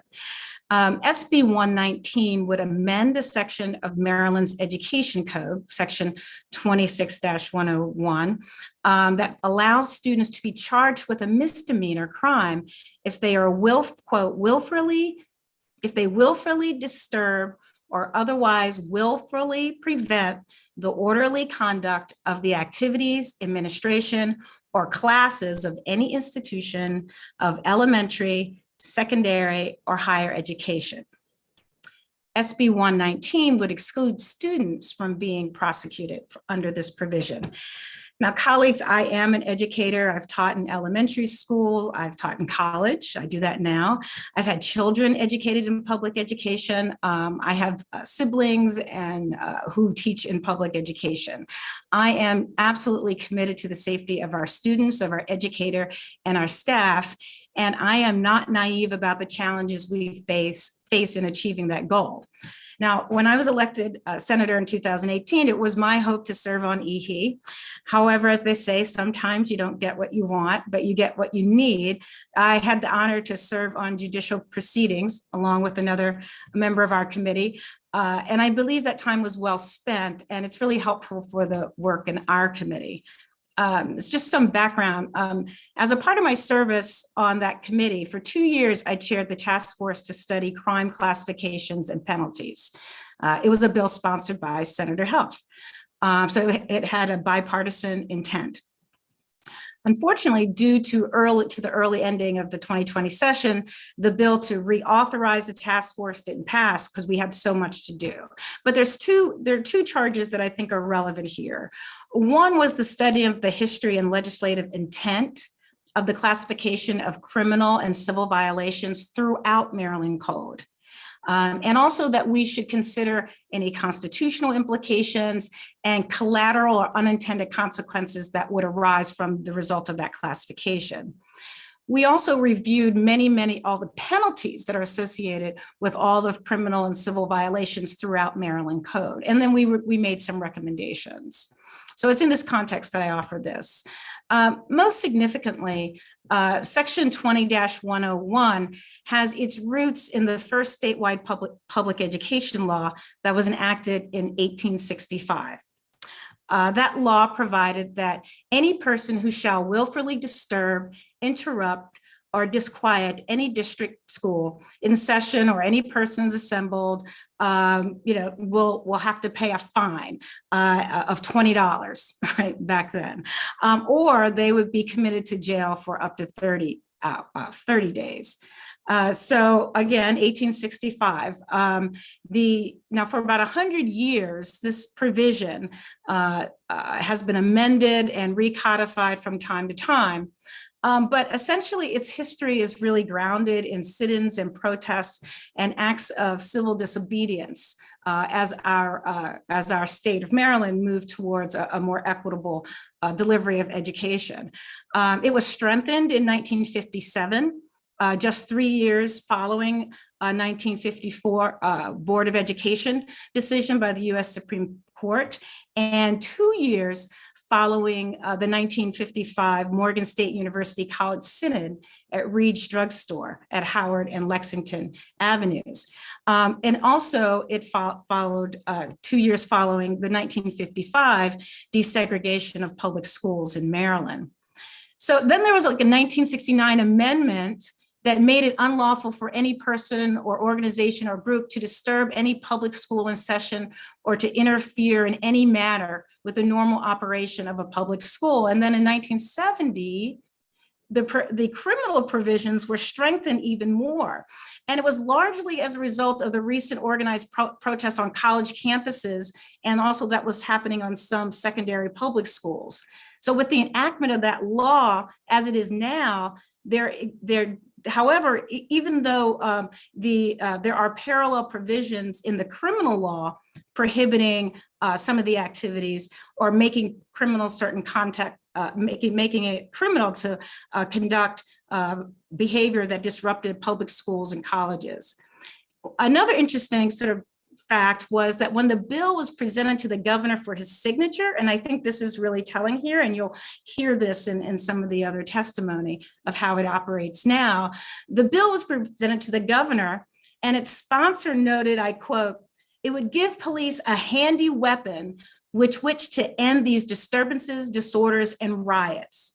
And this was in an article published in the Baltimore Sun, May 21st, 1970. So colleagues, the education code should be focused on the ultimate goal of student success and preparation for their future.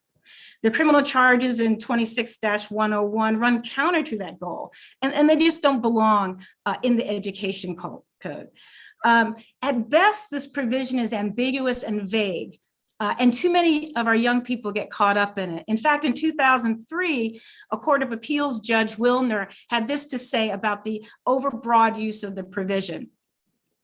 A typical public school deals on a daily basis with hundreds, perhaps thousands of pupils varying in age ranges and with varying needs and problems and abilities, and scores of teachers, also varying needs, problems, and abilities, and a host of other employees, visitors, and occasional trespassers.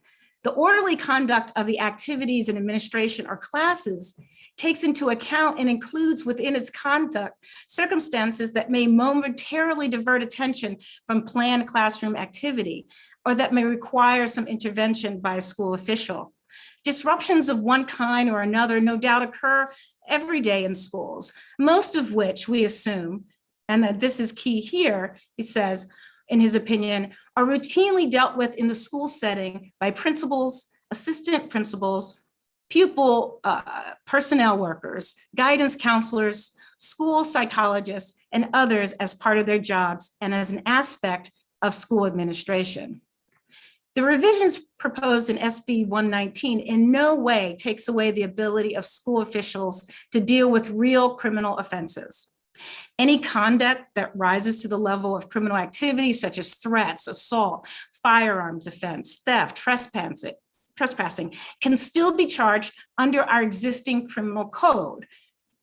I've included in my testimony a memo from the Office of the Public Defender outlining the list of just some of the many provisions in criminal code that can be used for any actions that may rise to the level of criminal behavior. And that list is not extensive, but instead it's meant to show why this provision, in addition to being ambiguous and vague, is redundant and not necessary in the education code. The problem with this section of the code is that the current law is so broad that students can be charged with a crime and processed into the criminal justice system for typical adolescent behavior that should be handled, as I said, by the administration: talking back, storming out of class, not following directions, speaking disrespectful, refusing to sit down, getting into an argument, throwing up a rolled up tissue, coming in late, violating the hair codes or dress codes, can all be charged and have been charged under this provision. In fact, 17 students in 2019 were charged. Now there's another problem. that the children with behavioral problems, Maryland courts have decided that youth with learning disabilities and intellectual disabilities, physical disabilities, and other disabilities can also be charged under this provision. There is no exception. So in fact, this children with disabilities represents 23% of all of these arrests, but only make up 12% of the entire population. And as I suggested early on in the origins of this bill, according to the 2020 data, 82% of children charged with disturbing school activities were Black children and children of color.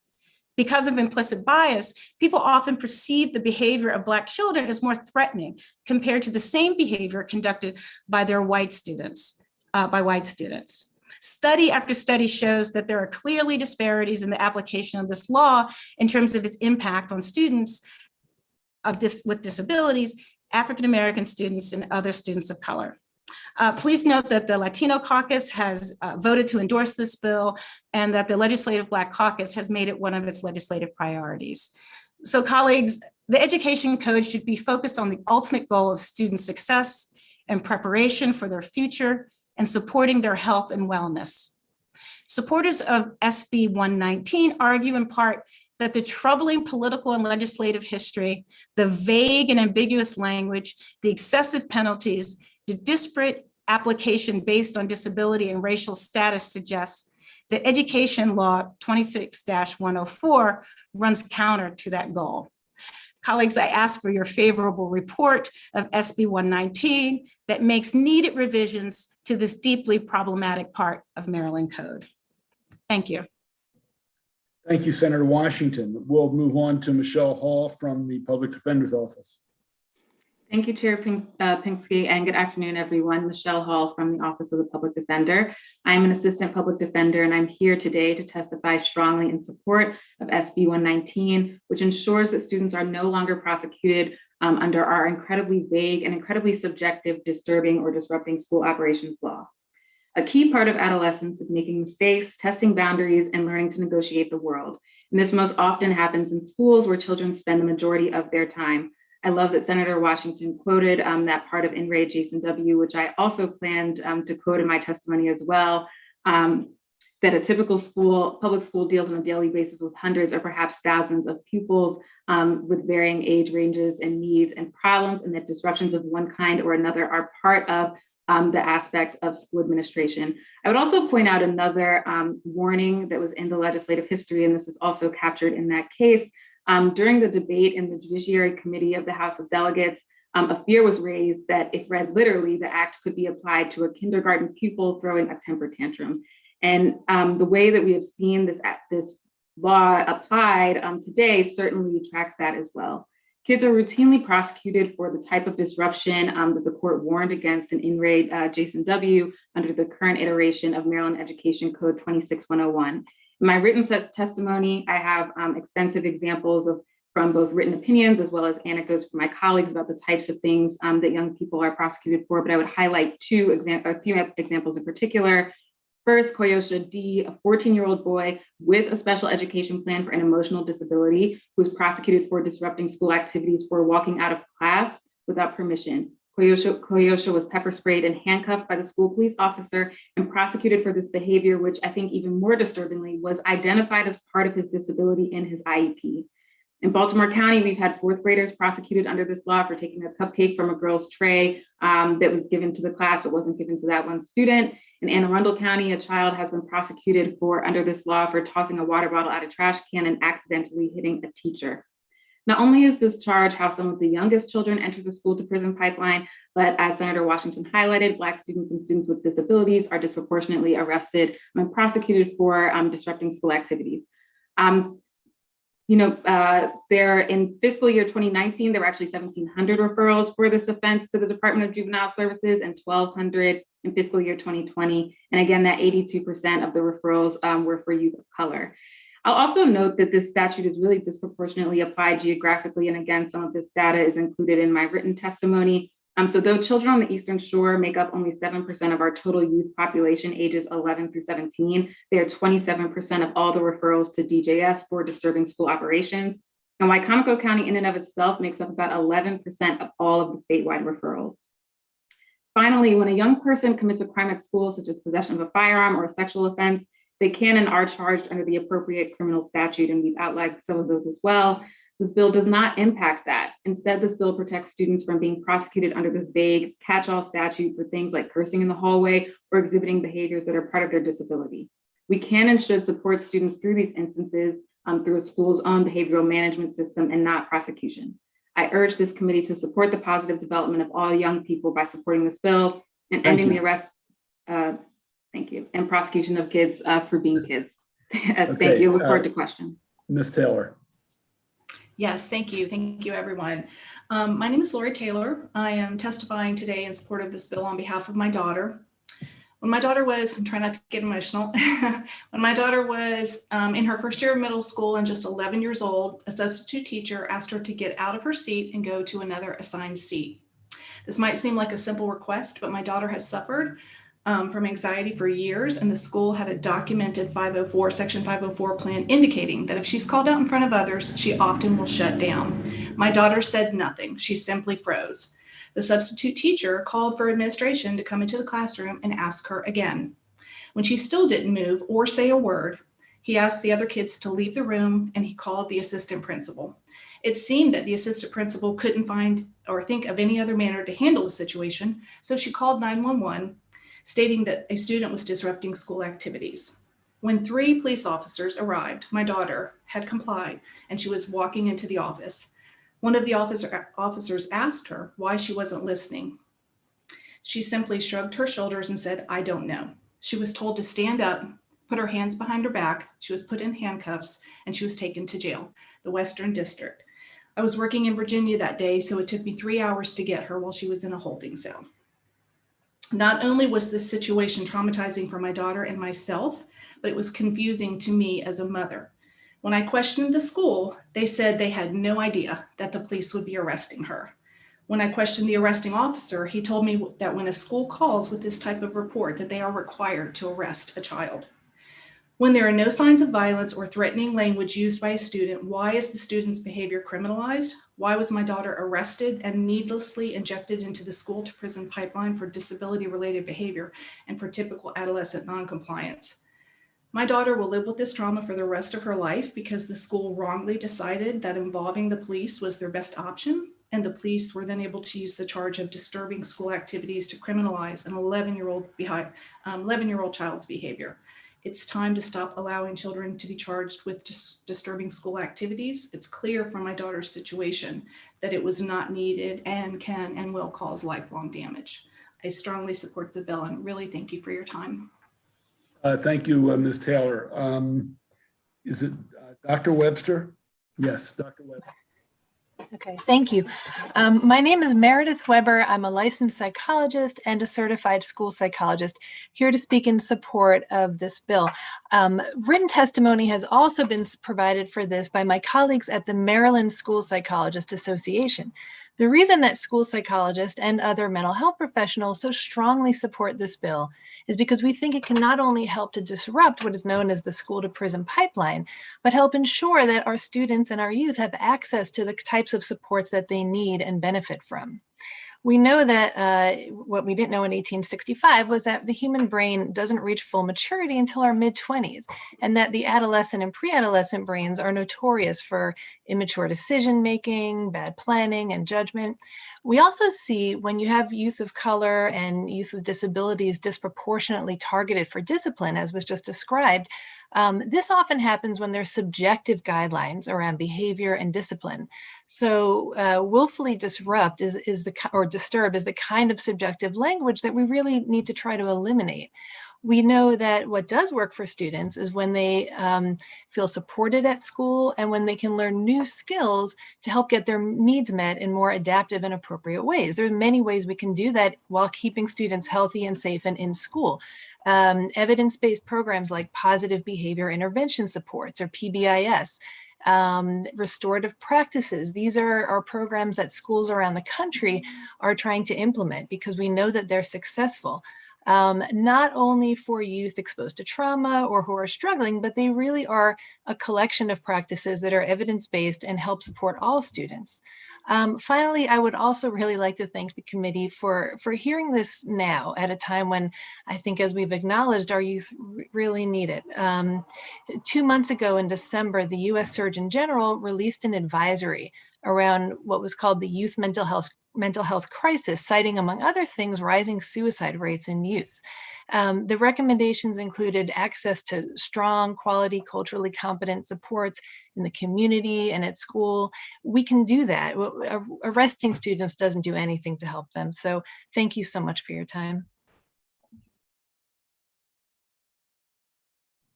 Thank you, Dr. Weber. Sorry for screwing up your name. I don't know if I see Mr. Willems. John, are you here? I don't think he's present. I'm sorry? I don't think he's present. Okay, John Willems had been signed up for the Maryland Association of Boards of Education. We will go to Angisa Chile McKenzie, the Southern Maryland for Racial Equality. Good afternoon. Thank you for having me. I'm speaking today as the Director of Southern Marylanders for Racial Equality. We work in Charles County, Calvert County, and St. Mary's County, but I'm also coming to you today as a former teacher and as the mother of a teenage African-American son who has an IEP and a 504 plan. I've taught many students in my past who have been in crisis. I'm also a community advocate who is tired of seeing children in my area who are being pushed into the system of court dates, lawyers, charges, detention, and all those other scary things just for being a human child. I was a teacher, of course, and I've taught a lot of mostly Black and Latinx students in Atlanta, DC, Silver Spring, and even down here.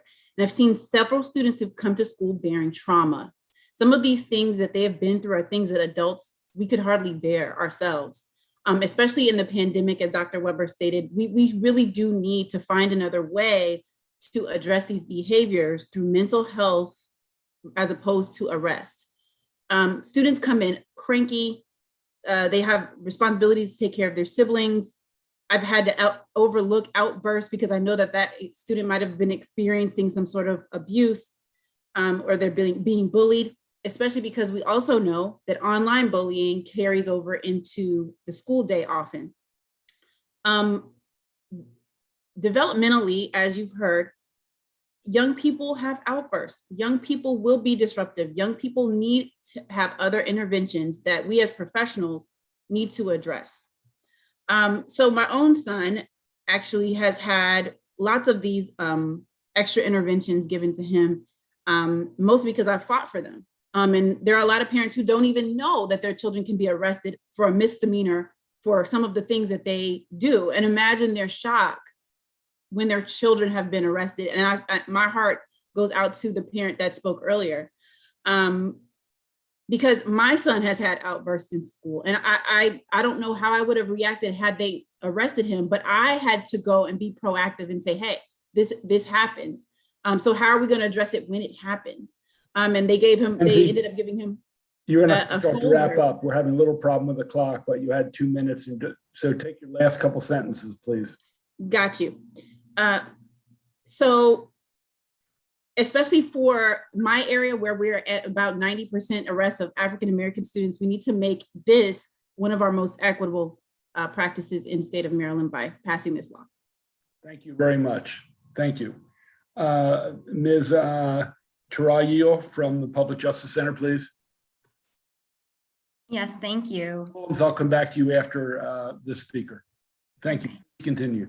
Good afternoon. My name is Monisha Chirayil, and I'm attorney at the Public Justice Center, where I represent kids across the state in special education, school discipline, and school arrest proceedings. Thank you for the opportunity to testify in strong support of Senate Bill 119. I want to tell you about one of our clients who I'll call Lisa. Lisa's in 6th grade. She's an honor roll student. She'd never gotten into any real trouble before, but she and her friends have their ups and downs like all middle schoolers, and she finds herself in the middle of a simmering conflict with a girl she was once close with. Things come to a head one day, and the girls get into a shoving match in the hallway. It's all over in a matter of moments, no injuries, no weapons, the school day goes on. But then Lisa is arrested by the school police officer and charged with assault, disorderly conduct, and disturbing school activities, the legal provision to be amended by this bill. What follows is that she and her mom must navigate a confusing juvenile proceeding. They have to miss school and work, and she now has a juvenile arrest record that will increase the severity of the consequences she faces if she makes any minor mistake again. And school, which used to be a place where she felt safe, secure, and accomplished, now feels like a place where she and her friends are seen not as kids, but as criminals. As illustrated by Lisa's story, the disturbing school activities law is overly broad.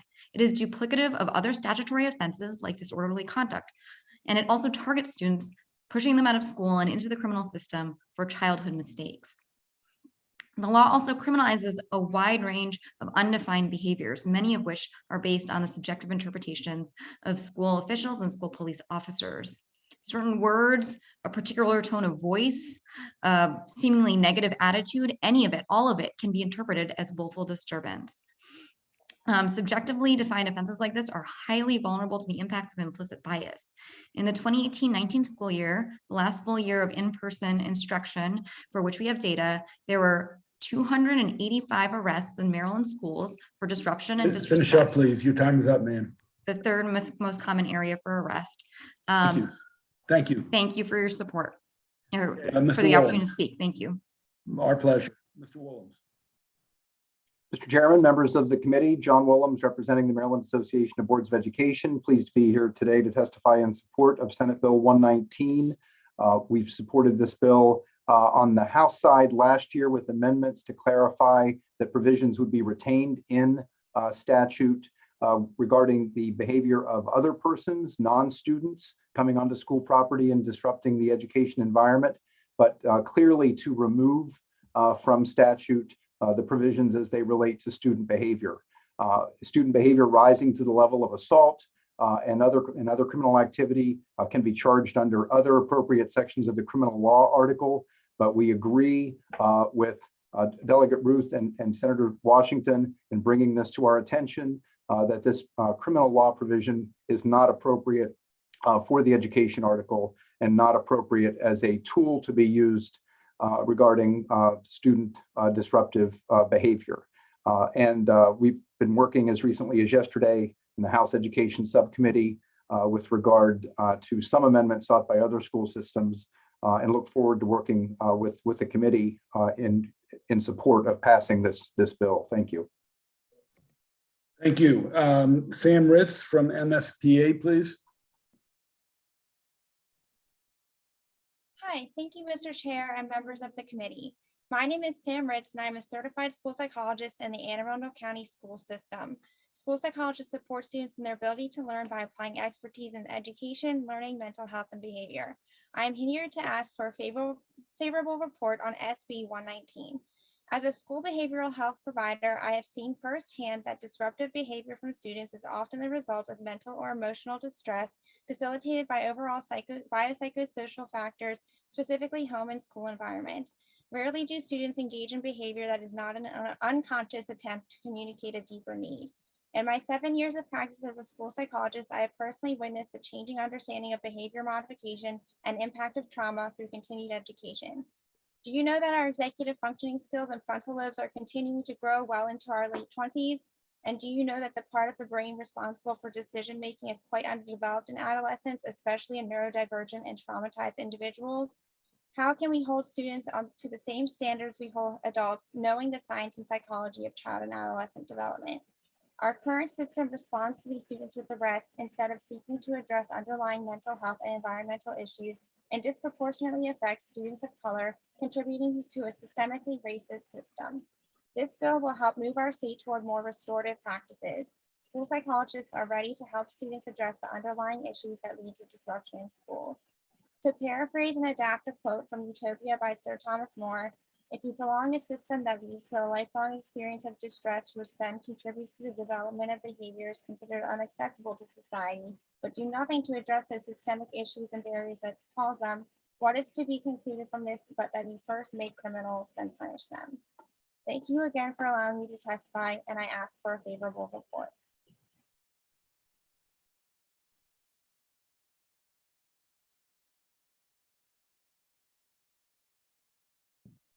Before we hear from we'll have our final proponent, then we'll have a question from the vice chair, then we'll go back to the one opponent. With that being said, Artie Sidhu, please. Good afternoon. My name is Arthi Sidhu, and I'm an attorney at Disability Rights Maryland and a co-chair of the Maryland Coalition to Reform School Discipline. I'm here to testify in strong support of SB 119.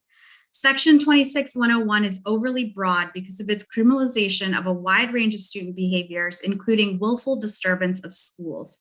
Disturbance is exceedingly vague and includes any number of communications and behaviors such as words, tone of voice, attitude, and refusal. As a result, students can be criminalized for behavior that is normal for their age or simply misinterpreted.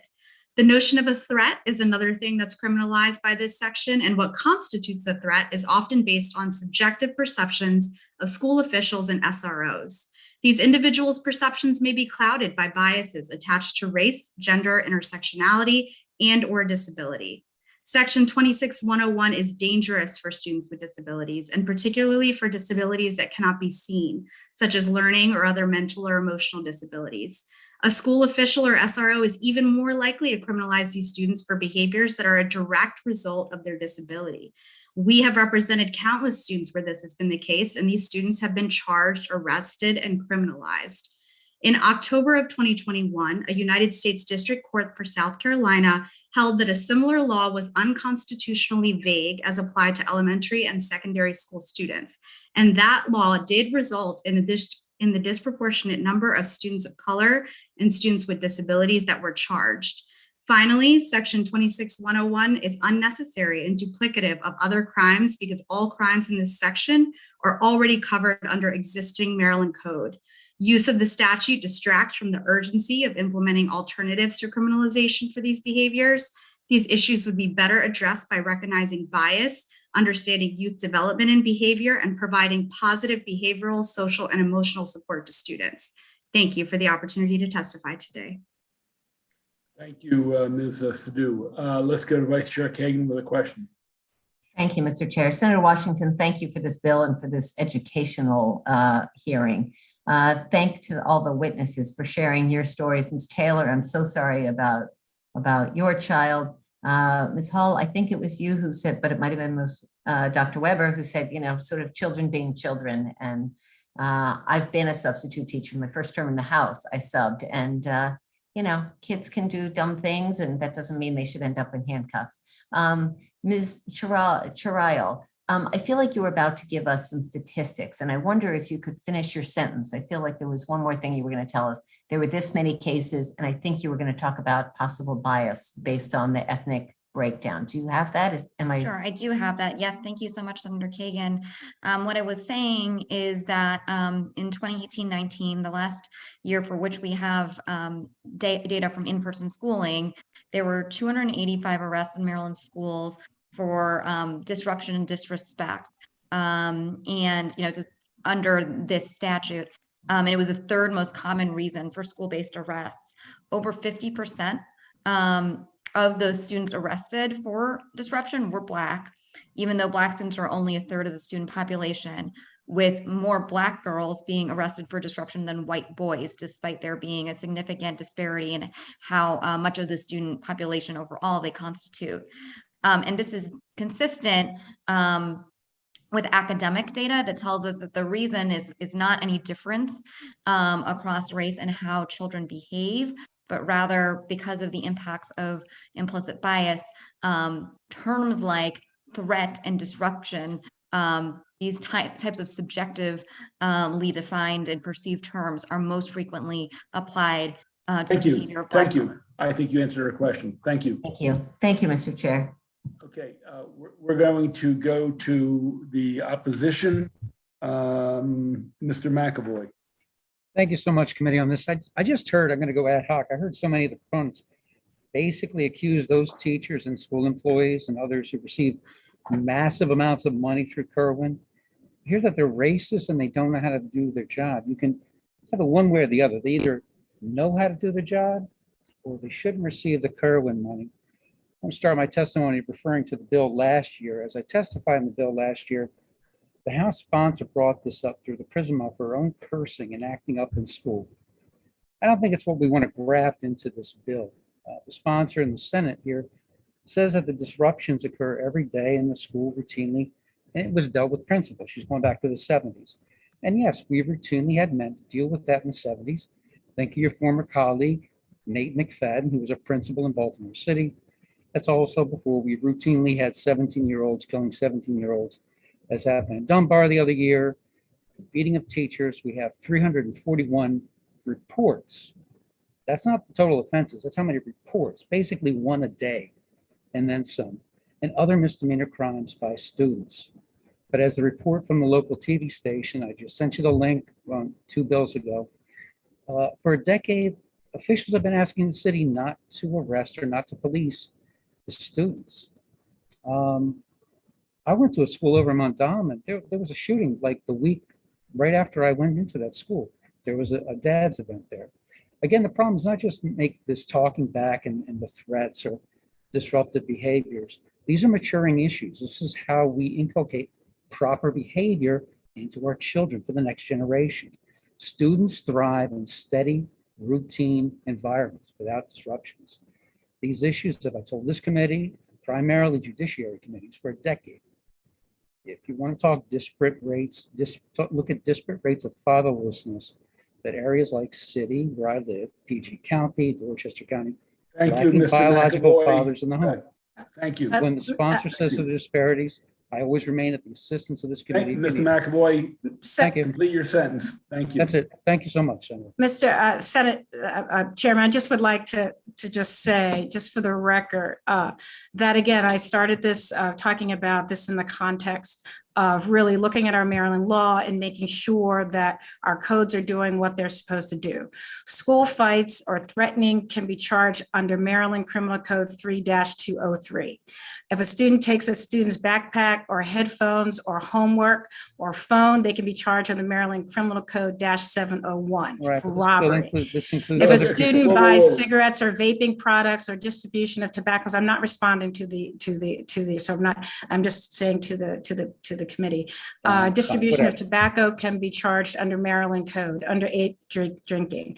If a student sets a fire on school grounds, it can be charged under Maryland Code 6-102. If they commit a sexual offense, they can be charged under Maryland Code 3-301. If they harass or threaten, they can be Senator charged under Washington, 343. I Thank think you very we- much. Thank you. I appreciate the discussion. And just for the record, making sure that this bill is being judged by what it's actually doing rather than fear mongering. Thank you very much. And I wanted to conclude with a question just along the same point, if I could, to you. So in terms of really criminal violent behavior, even by students, a basketball game, a student from Eleanor Roosevelt goes to Northwestern High School or vice versa and beats the heck out of someone, they can be charged criminally, correct? Absolutely. Right. So this is duplicative with the criminal, but it's being abused, and there are some outliers where kids should not be criminally charged. Is that? Yes, absolutely. And additionally, just from a good governance, good bill drafting perspective, it's vague. And so whereas the criminal codes are very specific. So if we want truth in charging and being able to really, then we should use the actual criminal code rather than something that has a history that's really political, is political. Senator Ellis, please. Yeah, thank you, Mr. Chairman. Thank you, Senator Washington, witnesses for this bill. I apologize, Senator Washington, when you were given some numbers. I got a call from a bill drafter, so I had to step out and talk to him. So you were given numbers as far as the percentage of African Americans charged under this provision. Could you repeat that number? I walked out. Yeah, so 82, I believe I said 82% are African American. 82%. Thank you. Okay, that concludes the hearing on Senator Washington's bill. Very illuminating. Thank all of the witnesses for staying around and offering their testimony. That concludes the hearing on 119. We'll now proceed to Senator Stallings, 237 followed by 238. Your hymnal. Unit of instruction on September 11, 2001 terrorist attacks. We'll start with Senator Stallings. And then we have, there's no other witnesses who have oral testimony. Senator Stallings, welcome to EHE. Thank you, Mr. Chair, and thank you, Vice Chair and Committee. I thank you for this opportunity, but if I could get your attention, and could we, for just a moment, where were you September the 11th, 2001? Where were you at that time? Think about that. It was a time that I believe that most of us will never forget. We'll never forget this moment of something that happened in our country that we believe would never happen. This bill, which is Senate Bill 237, is part of a curriculum, but I think it should be more than just that. A unit of instruction for September the 11th, 2001, the terrorist attacks. For the record, again, I'm Senator John Ray Salling, and I present this bill about the events of the September the 11th to be a part of curriculum taught in our schools. And I have spoke with many parents and many students about this. And some of the students, what I was amazed about was the question, what is 9/11? And I'm like, wow, what is 9/11? And so I was able to even have the opportunity when I went to some of the schools this past year to talk to some of the students. And some of them were amazed. And some were like, oh yeah, I remember. Wow, I was you remember? Can you? And then I had conversations with them. What did you remember? And they were like, well, didn't something happen in New York? And I'm like, yes. Didn't something happen? Yes. The questions were in Washington. I said, and we had conversations. And by the time I was done with these students, they were in awe. And I was in awe. But I think it was a pivotal time. And guess what? It changed our country, and it's still changing today. When you go to the airports, when you go to the ports, when you go to different places in our country, there is so much security. There is so much of things that we go through now that I believe we would have gone through because of what happened September the 11th, 2001. There's been a lot of wars. There's been a lot of heroic and self-sacrifice that have been made because of this. And with it being such an important time, I thought it would be something that should be required in a part of our curriculum for our students, and something that they need to know about in our country. And I respectfully and hope and pray that we really realize this is something that, first of all, we should never forget, that our students would always remember. And we will always say that we remember September the 11th, 2001. Thank you, Mr. Chair and Vice Chair, and I thank you for all this opportunity and this time. Thank you. Senator Carrizo. I want to thank you, Senator Salling, for introducing this bill and raising this issue at this time. Yes, I'll always remember where I was on September 11th. I was at the Pentagon, and it did change our way of life, because our very way of life was under attack. And it also, though, out of that, the horrendous events of that day, it brought people together in a way that made all of us to be proud to be Americans. You know, I saw the opposition from the Maryland Association and Boards of Education, and I know that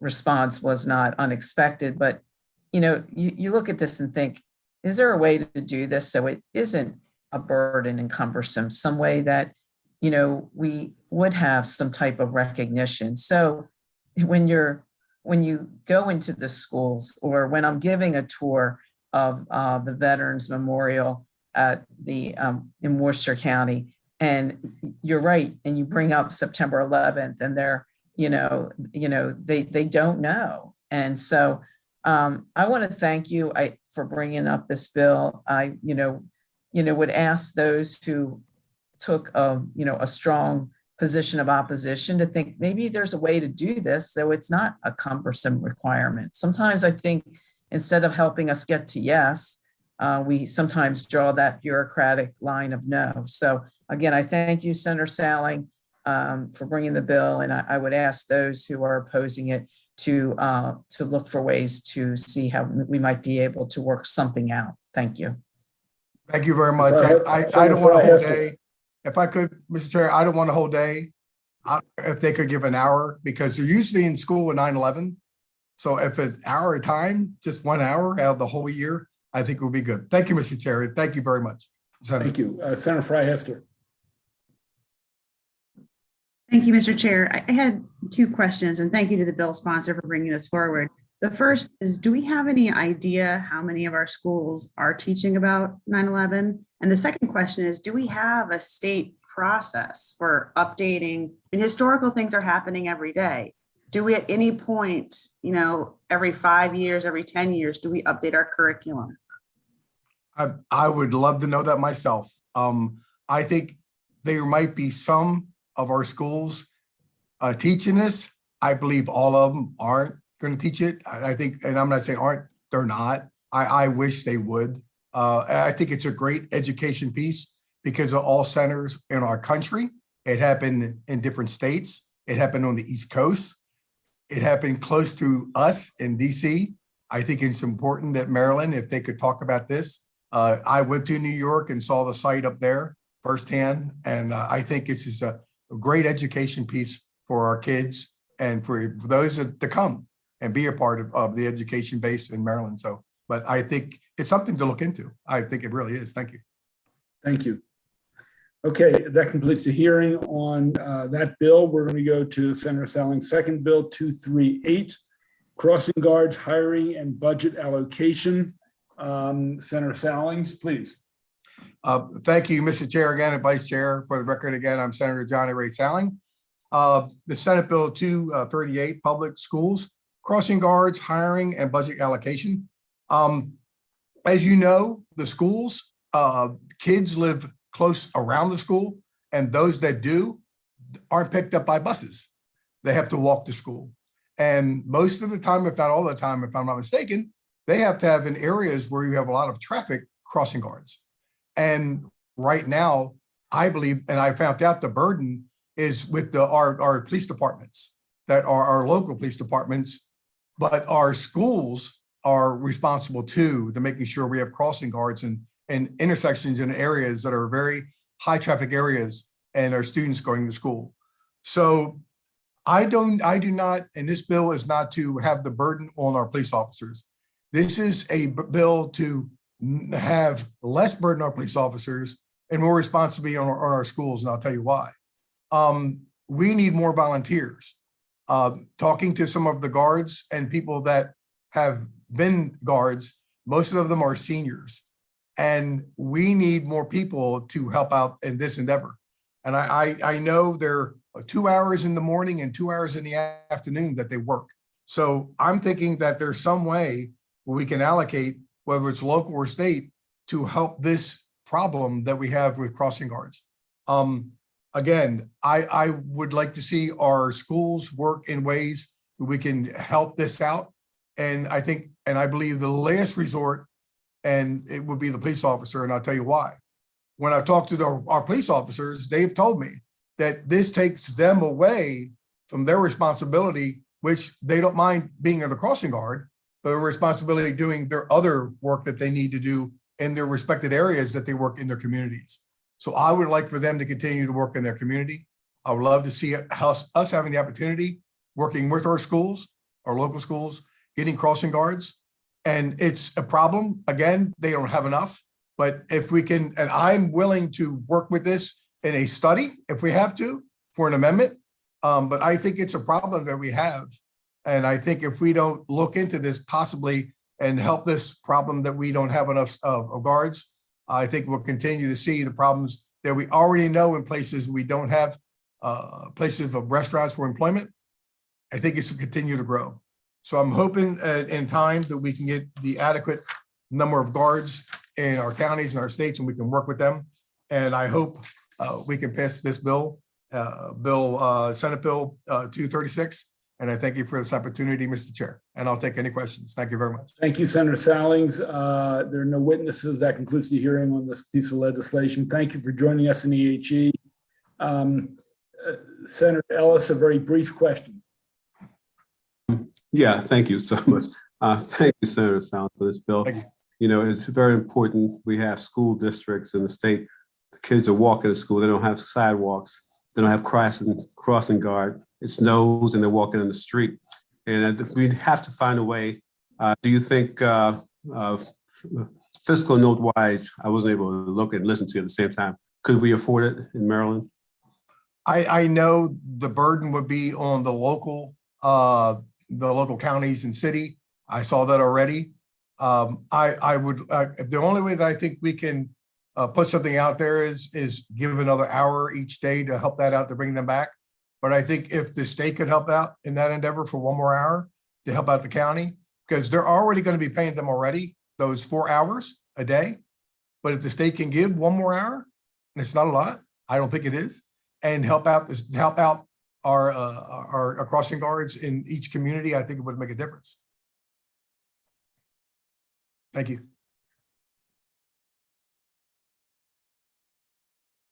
Thank you for joining us, Senator Sallings. Thank you. It's great to see you back. Good to see you, sir. Thank you. We're going to move to 299, Senator Young, Public and Non-Public Schools Seizure Action Plan, Brinley's Act. There are a large number of witnesses, 15, I believe. So after Senator Young, the sponsor goes, his lead witness will have up to 4 minutes, and all subsequent witnesses, proponent and opponent, will have up to 2 minutes. Senator Young, welcome back to EHE. Good to see you. Thank you, Senator Pinsky, Vice Chair, members of the committee. I brought this bill back from last year, Brinley's Act. It's a seizure action plans for public and non-public schools. You know, epilepsy is a tendency for the brain to produce seizures, which are sudden bursts of electrical energy that disrupts brain functions. Roughly 60,000 people in Maryland have epilepsy. 8,000 are kids and teens. It's the most common serious brain disorder, as stated by the World Health Organization.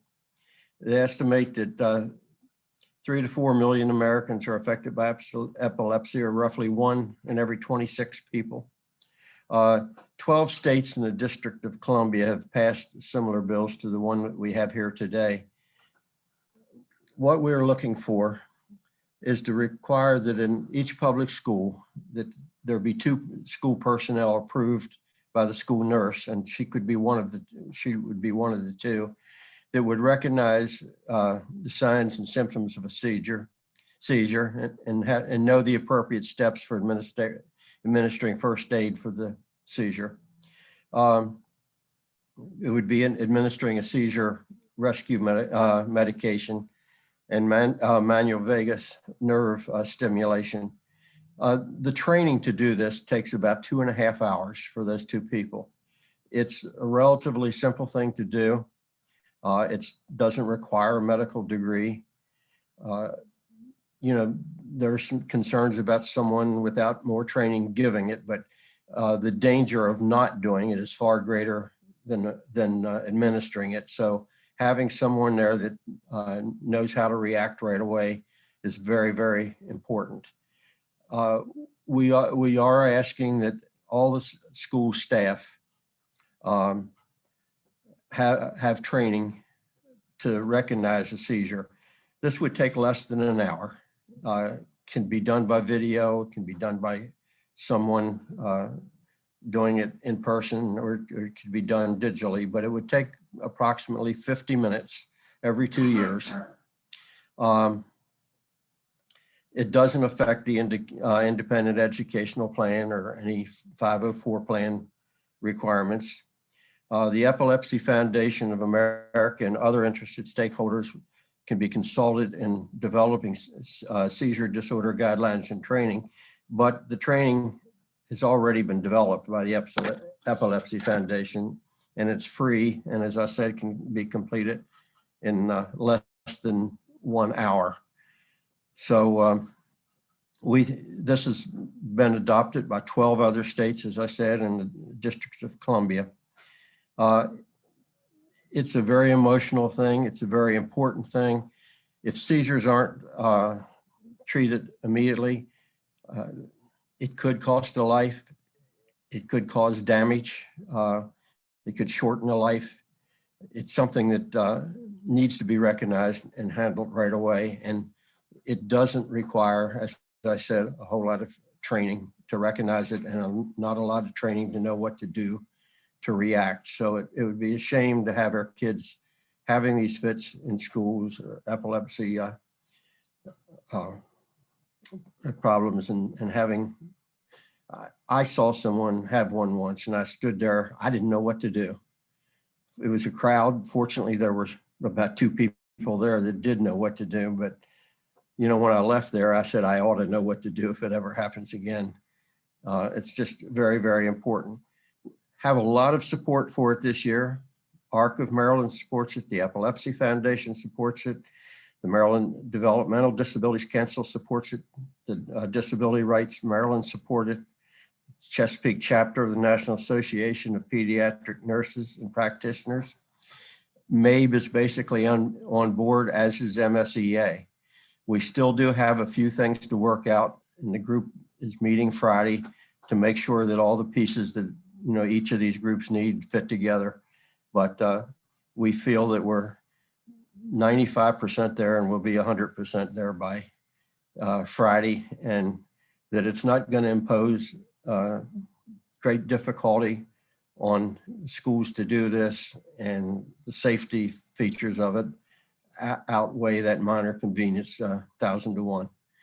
So I'll stop and take questions, or we can start with the panel and take questions after that. Thank you. Young, if you can stick around, I'd like to get your lead panel and take questions if you don't object. Yes, I'll be here. Okay, let's go to Lauren Schillinger, please. Yes, hello. My name is Lauren Schillinger, and the act is named after my daughter, Brinley. I would like to begin by thanking you, Chairman Pinsky, and the members of the committee today for hearing my testimony. I'm a mom and a constituent living in Adamstown, Maryland, and I have tirelessly advocated for this legislation for the past 5 years. In addition to myself, we have thousands of advocates that have reached out to many of you about this act. This is our 3rd time bringing it back to the Maryland General Assembly, and I'm not only advocating for my daughter, Brinley, but for the almost 8,000 students who are in Maryland who live with seizures and epilepsy every day. When you break down the numbers, there are students with epilepsy and seizures at every single school in Maryland. The American Academy of Pediatrics reports that seizures are in the top 3 school emergencies. And tragically, children do die from seizures, as they can be life-threatening and can lead to permanent brain damage if not responded to timely and properly. And we do know of a story of a student who not so long ago passed away from this in Maryland, and the team did not know what to do and used a defibrillator on that student, and they tragically passed away. A seizure rescue medication is often part of a student seizure action plan, and it is used to interrupt the 2 most dangerous conditions if they occur: a cluster of seizures or a seizure that won't stop, potentially leading to brain damage. That's typically a seizure that lasts 5 or more minutes. There are no life-threatening reactions to seizure rescue medications. In fact, it is life-threatening to not administer a seizure rescue medication. In a school setting, the most common medications that are used are nasal sprays. Injectables and intravenous medications would never be able to be used in a school setting.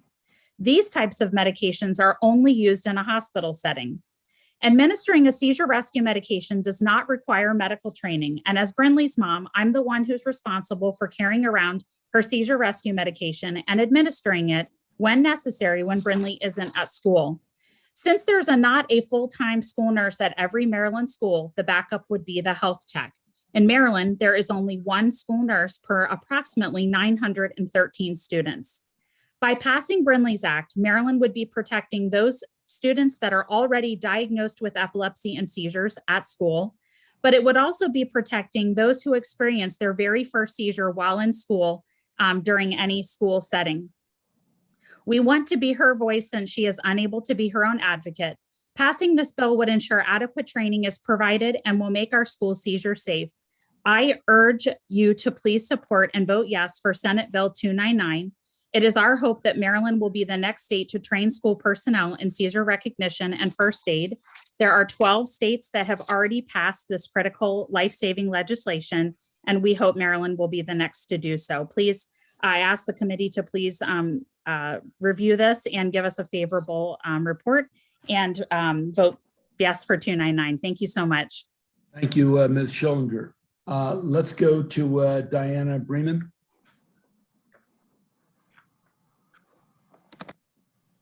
Hi, thank you, Senator Pinsky and the committee for. We either don't have volume or you've muted on another button. Can you hear me now? Barely. Okay, I'll try again. Try putting your volume up, maybe. Now? Better, but still. Okay. All right. I'll try and speak loud. I'll use my teacher voice. Yes, move closer to the computer. It's being streamed, so we want people home to be able to hear what you say. Okay. Ready? My name is Diana Bremen. I'm an educator with Anne Arundel County Public Schools. I'm also a person living with epilepsy. Every day I ask myself, will I have a seizure at school today? Will anyone know how to help me? Now consider the same scenario if you're the parent of a child with epilepsy. How comfortable are you sending your child to school wondering, will my child have a seizure today? Who will be able to help them? At the start of each school year, teachers are trained on several health issues, such as recognizing allergic reactions, diabetes, and sickle cell anemia. Not long after my diagnosis, I sat in training and it occurred to me that if I had a seizure or one of my students had a seizure, no one would know what to do. After my own diagnosis, I began researching. There are 6 to 10 students in every Maryland school. This year, my hallway, we have 2 students, a teacher, and 2 teaching assistants with epilepsy. I'm not dismissing the seriousness of diabetes, but our students and staff who experience a seizure at school need the same protection. Here in Maryland, we have 8,000 children. To someone not trained, seizures may appear to be something else. So for example, atonic seizures, once referred to as drop attacks, mimic fainting. Myoclonic seizures are sudden involuntary muscle jerks that could be confused with a tic. Absence seizures, which are very common in students, are a blank stare and could be confused with ADHD or daydreaming. We need to know the signs of seizures. Parents trust that the staff will help keep their students safe at school. Should there be emergencies, teachers are your first responders. It's critical that teachers know the correct safety measures to protect their students. Under this bill, teachers will be provided with individualized seizure action plans for each student with epilepsy so that we can respond appropriately. This is different from an IEP or 504, as those plans help students reach academic goals and access curriculum. A seizure action plan provides details on how to safely Freeman, respond. you've got to wrap it up. Thank you. Thank you. So we're hoping that we can get training to keep students safe and protected at school. Thank you, ma'am. Let's go to Miss Elliott. Robin, welcome. Good afternoon, Robin Elliott. I'm here today on behalf of the Maryland Nurses Association, and the Maryland Association of School Health Nurses also asked me to say that they echo all of these comments.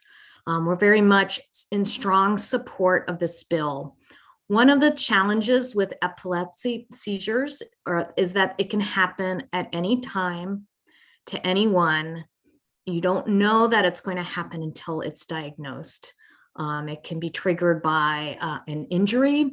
There are so many things. So having general broad awareness of what seizures are and then what to do is a really important thing in a school setting.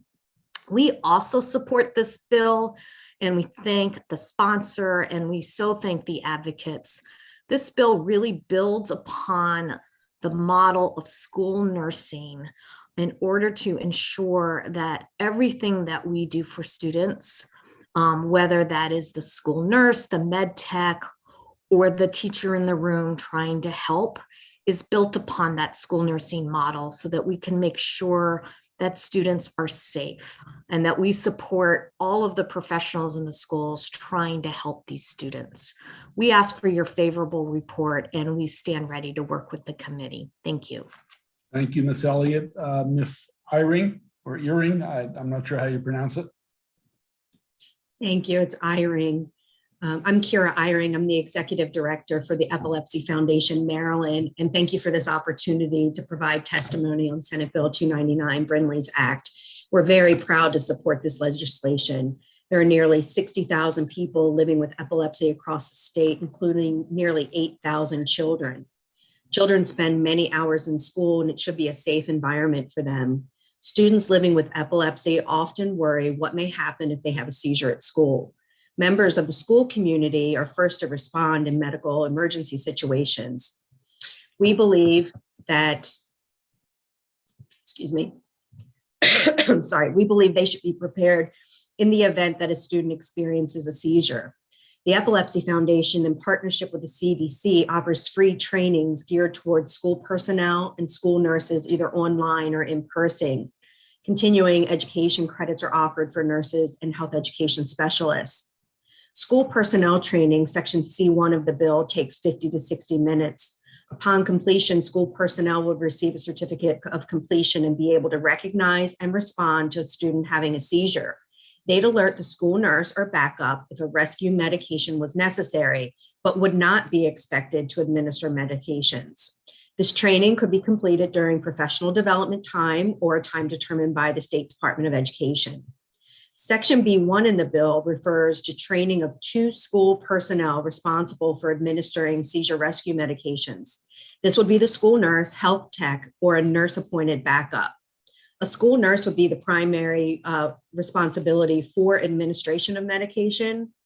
The school nurse would be involved in selecting, training, and supervising a competent, unlicensed assistive personnel. In Maryland, there is 1 school nurse per 913 students. Not every school has a full-time nurse, and nurses may rotate between multiple schools. Therefore, it's important to designate a backup, especially for emergency situations. Currently, there are 12 states in the district that have passed this legislation. Adding Maryland to the list would mean so much to the families that we serve and the entire epilepsy community. Thank you so much for your time and your support.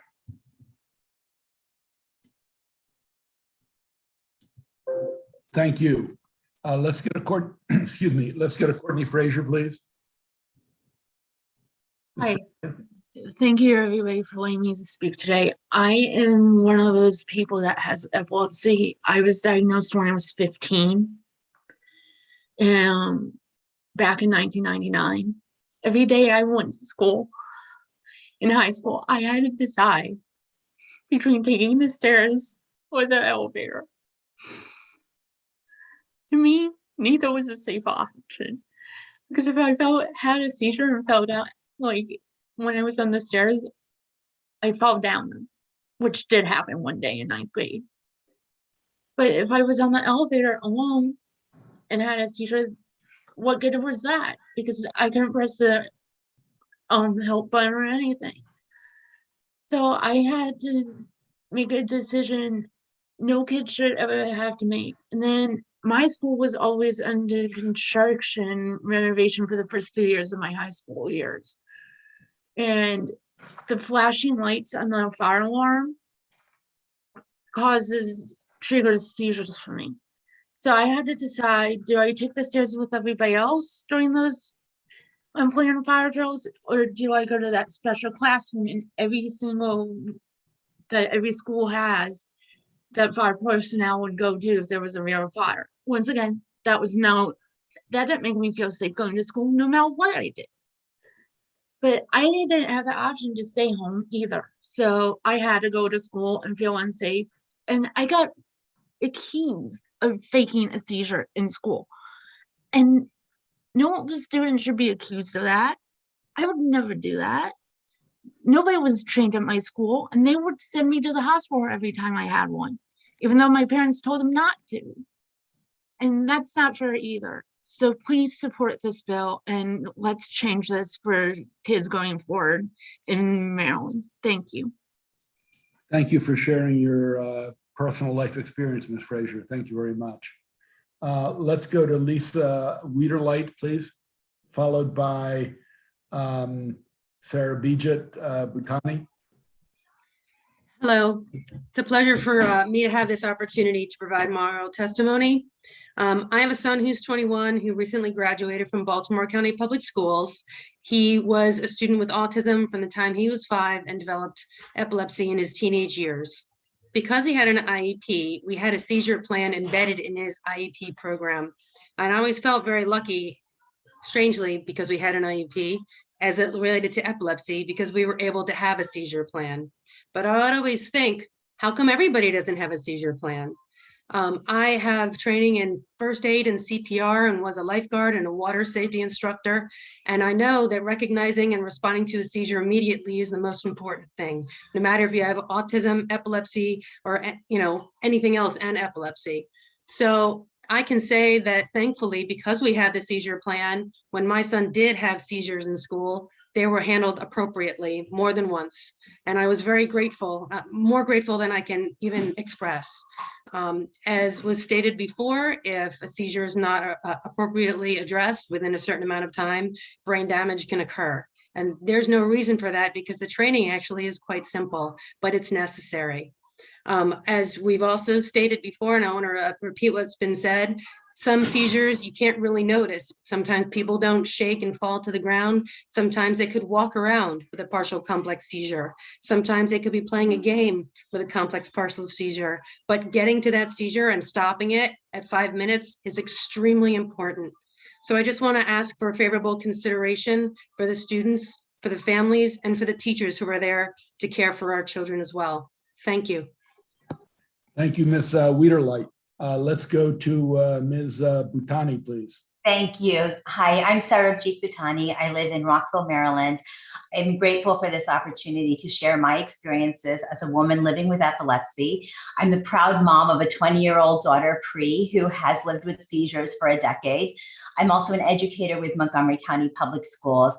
I have witnessed firsthand the anxiety of my colleagues when even discussing having a child with a seizure disorder in their classroom. I attended Baltimore County Public Schools in the 80s. Also, when I had a seizure, I was sent to the emergency room.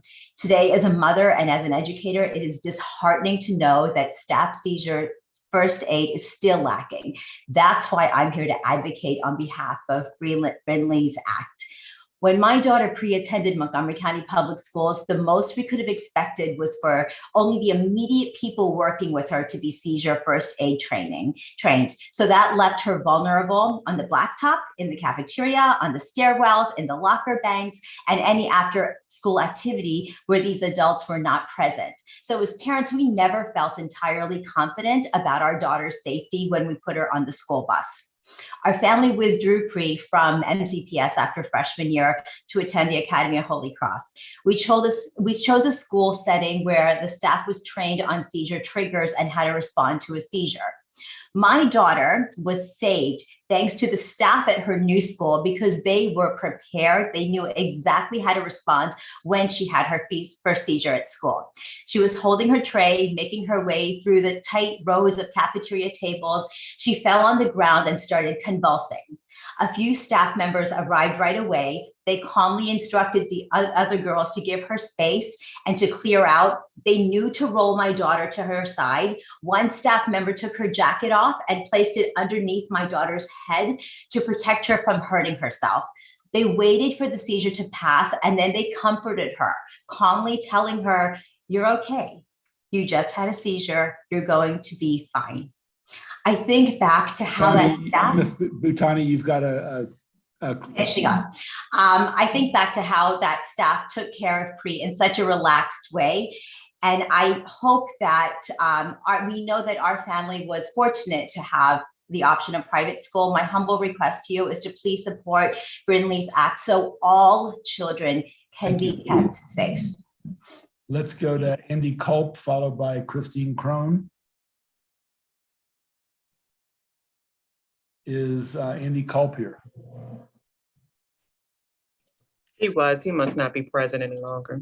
Okay, it's Christine Crone. I believe I saw you. Hello, Senator Pinsky. Please. Thank you.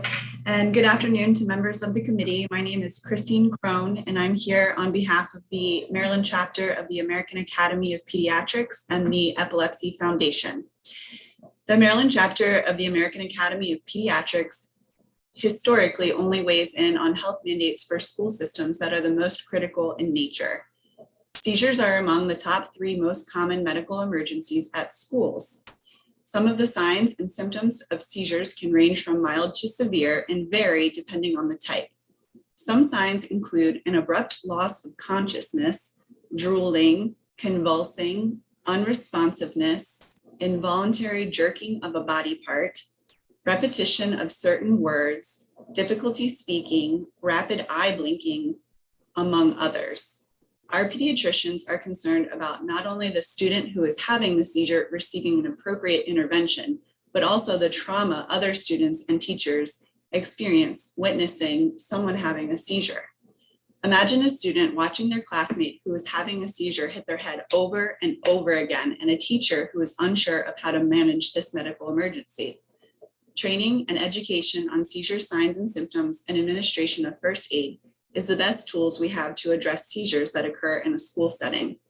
The Maryland chapter of the American Academy of Pediatrics and the Epilepsy Foundation urge a favorable report on Senate Bill 299 so that all Maryland students can have a safe, equitable, and inclusive school environment. Thank you. Thank you, Ms. Crone. Emily Sakine.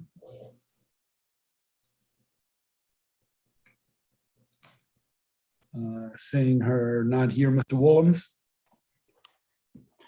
Mr. Chairman, members of the committee, John Willems representing the Maryland Association of Boards of Education, here to testify in support of Senate Bill 299.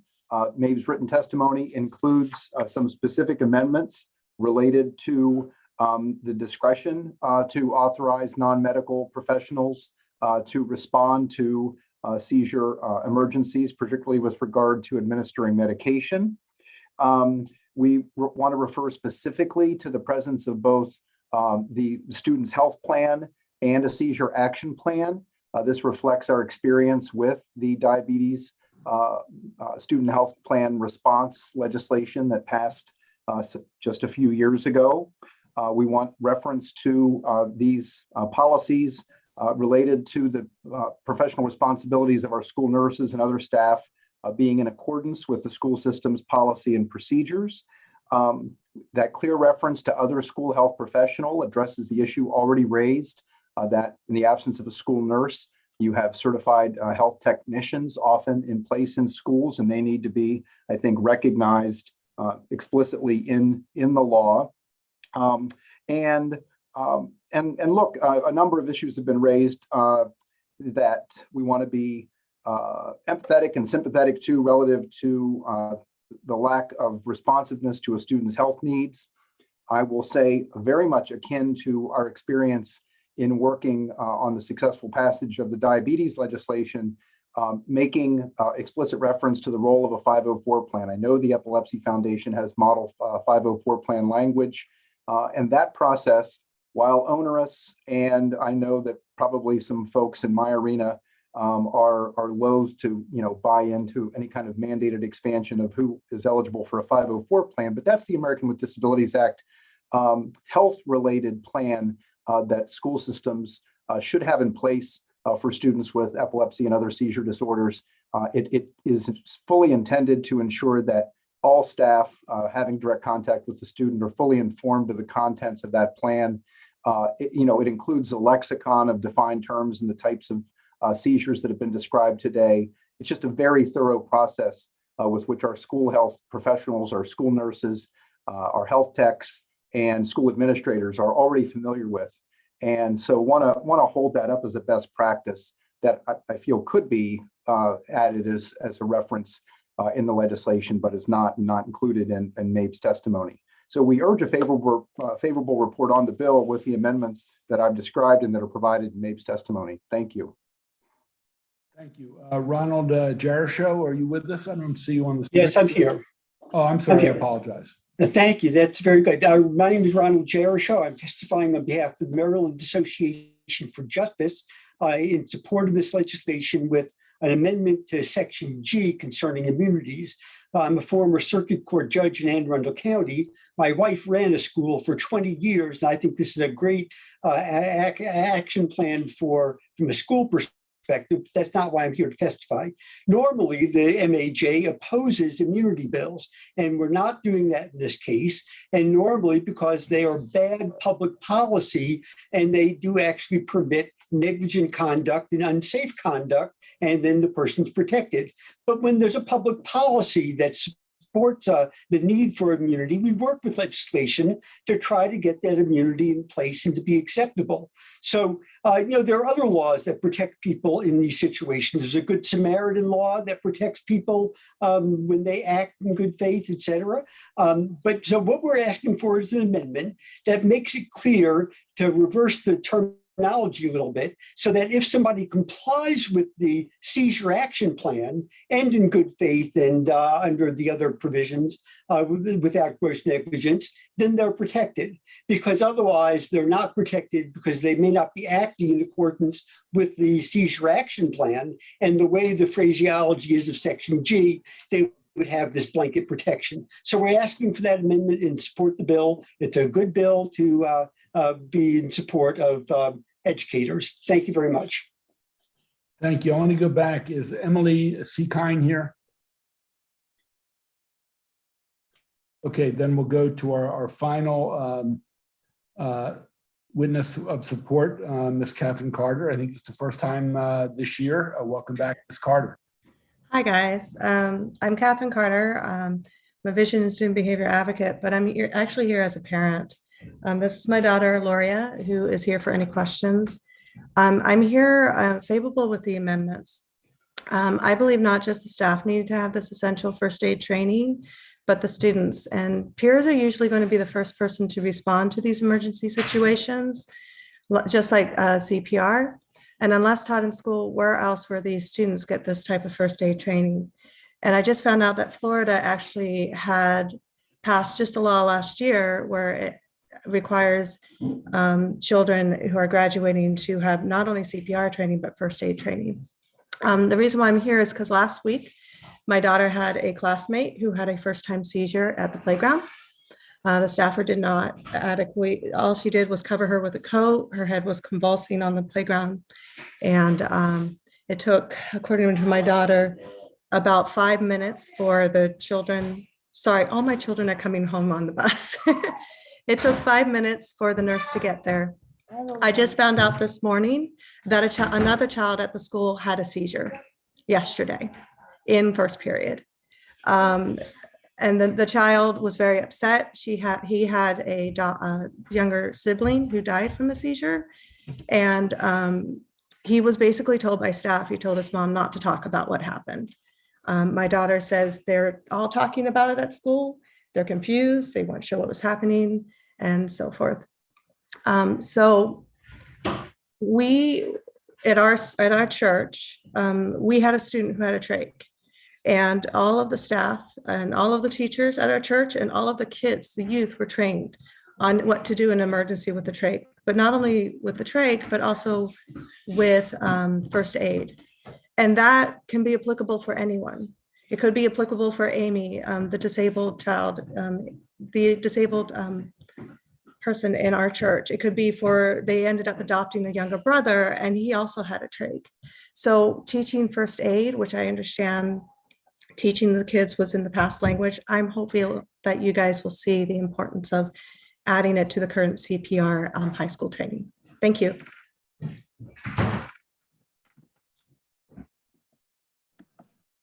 Thank you, Ms. Carter. We have a couple of questions. We'll start with Vice Chair Kagan, followed by Senator Washington.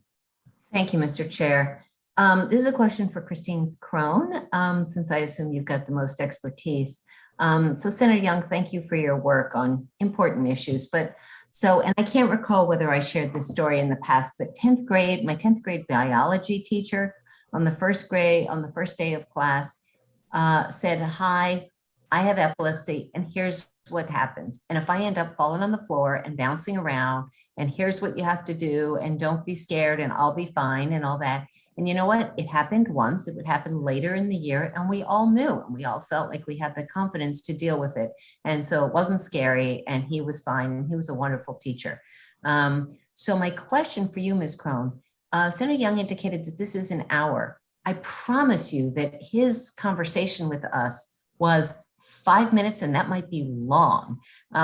So tell me why we need this. And if you can also, and this might be beyond your comfort level, but do we then need, and I'm making this up here, an hour on disease X and disease Y and 2 hours on disease Z? And when do we have time for math and English? And I am truly not trying to be a jerk about this. Like, I totally hear that students can die. I totally get this, that faculty and staff need to be educated and aware.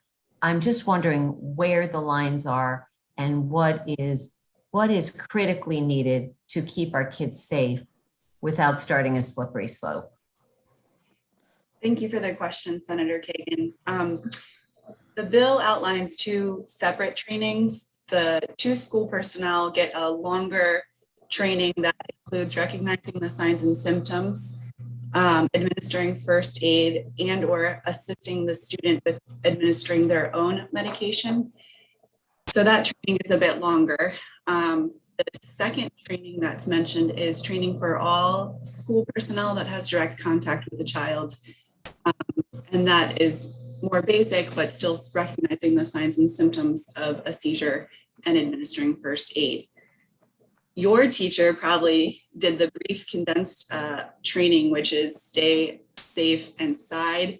You want to stay calm, make sure the student experiencing a seizure is safe. If they're convulsing, you want to put them on the floor, on their side with a pillow under it, keep them comfortable. And so your teacher probably just did the condensed things to look out for in case he's suffering from a seizure. The bill in the form this year does not have a student component, training component. So there's still time for English and math, but I hear you and understand that there are a lot of health conditions that affect our students. I can just speak that this one is a fairly common one, and that's why we insist that training be done for this. Thank you, Ms. Crone. Thank you, Mr. Chair.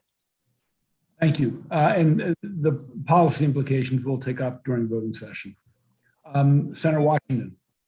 Thank you. I want to thank Senator Young for continuing the mantle on this important topic. I sponsored a similar bill about pediatric stroke awareness when I became aware of some constituent in my a constituent whose child had a stroke at the age of 10 and the inability for her school to really know what was going on and how often they misinterpret stroke just for heat stroke or just being tired, and that the ways that it looks in kids is different than adults. And then I put the bill again, became a senator, put the bill again in and was really happy, and it was like, killed there. So I continue to hope that we can do something on this bill. I do have a question.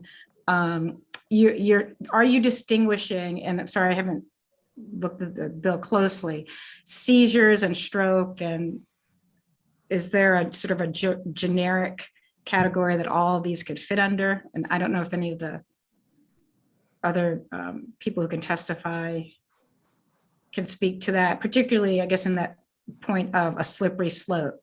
Do we have to legislate each type of disease that affects young people in this way? I don't know if, says Lauren. Yeah, and then because it's Young, I think, well, it's up to you. One person can answer that question. I think Lauren had her hand up. Lauren wanted to answer it. So yes, I appreciate that question so much. And I understand it's so hard as legislators to have to try to decide, because you never want to put one life-threatening thing versus another disease or diagnosis or issue. I think the thing about epilepsy and seizures that we have to look at is the sheer prevalence. 1 in 10 people have a seizure in their lifetime, and 1 in 26 are diagnosed with epilepsy. So if we look at those members on the call right now, it's inevitable we have people on here that have had a seizure. And I think we have to look at, it's in the top 3 school emergencies that schools are actively dealing with on a daily basis. And there's a student basically in every classroom that either has had or will have a seizure. So I think we're looking at the prevalence and the life-threatening component, and that a student could die or have brain damage. So we're asking you to prioritize this because of that. Thank you. Thank you. Thank you. That's very helpful. Thank you. Thank you. Senator Fry has to. Oh, I emailed it to you too, but I wasn't sure if you're.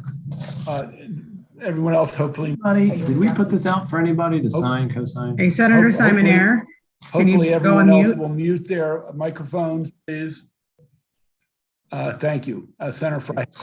No, I just wanted to follow up on Senator Washington's question and Lauren and Ms. Schillinger's response. I think it'd be very helpful for us to have data on the top 3, biggest problems in terms of, health problems that our students experience. So it looks like Lauren may have that, because it seems like, and then maybe even to achieve efficiency, we could teach about all 3, not just 1. May I answer that, Senator Hester? The top 3 school emergencies are breathing issues, respiratory distress, mental health issues, and psychological disturbances with a child at school, which we've talked about today already, and epilepsy and seizures. And that is reported by the American Academy of Pediatrics, as well as many other institutions that have done statistical reports on that. That's nationwide. And Ms. Schillinger, what would be number 4 and 5 if you have that list handy? I unfortunately, Chairman, do not, but I'm happy to find out and report that. But Robin Elliott from the nurses organization may be able to speak to that further. Robin, do you have that information? I don't have it handy, but I'll work with Ms. Schillinger to make sure we get that to you. Thank you.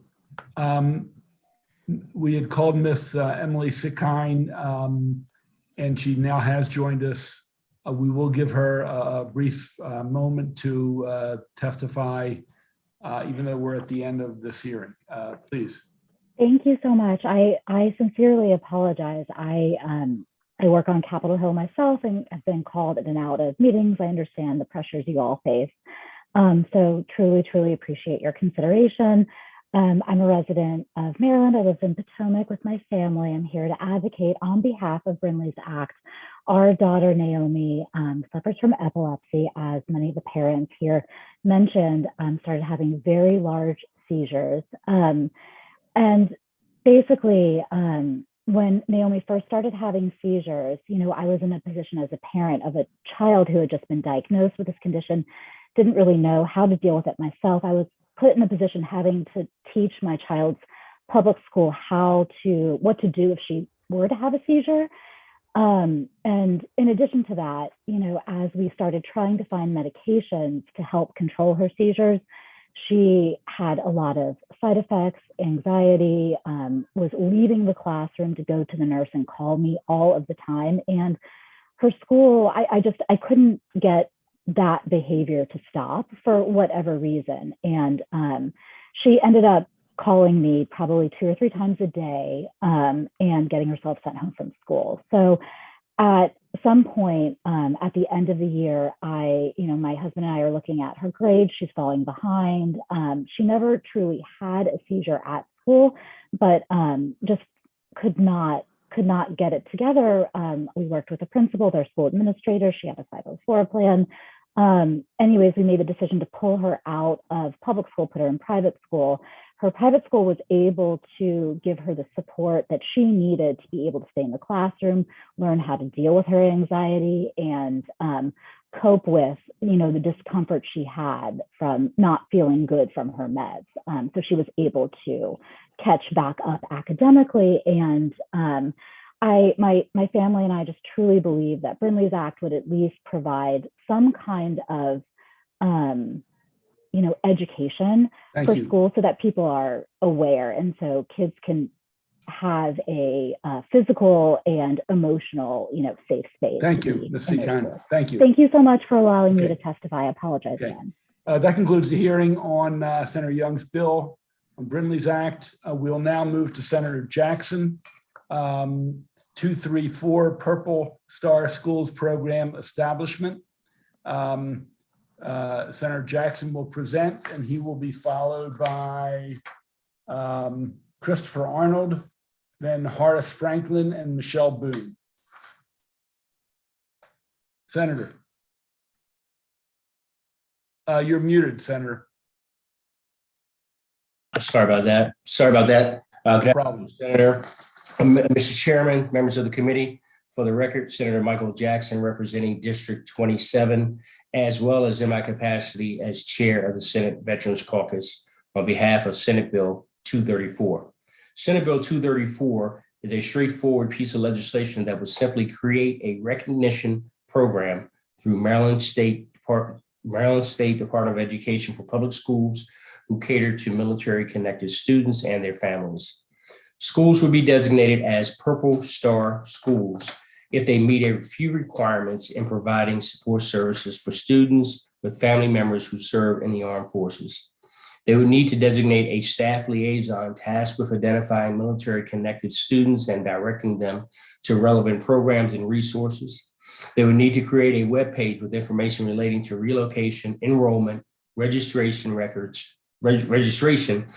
transfer, protocols, academic planning and counseling and support services at their school. And they would need to instigate an initiative relative to military-connected students and their families. This could include either a resolution showing support for military-connected students and their families, hosting an event recognizing Military Child or Family of the Month, or fostering a partnership with local military installations that allows military members to be involved in varying school activities.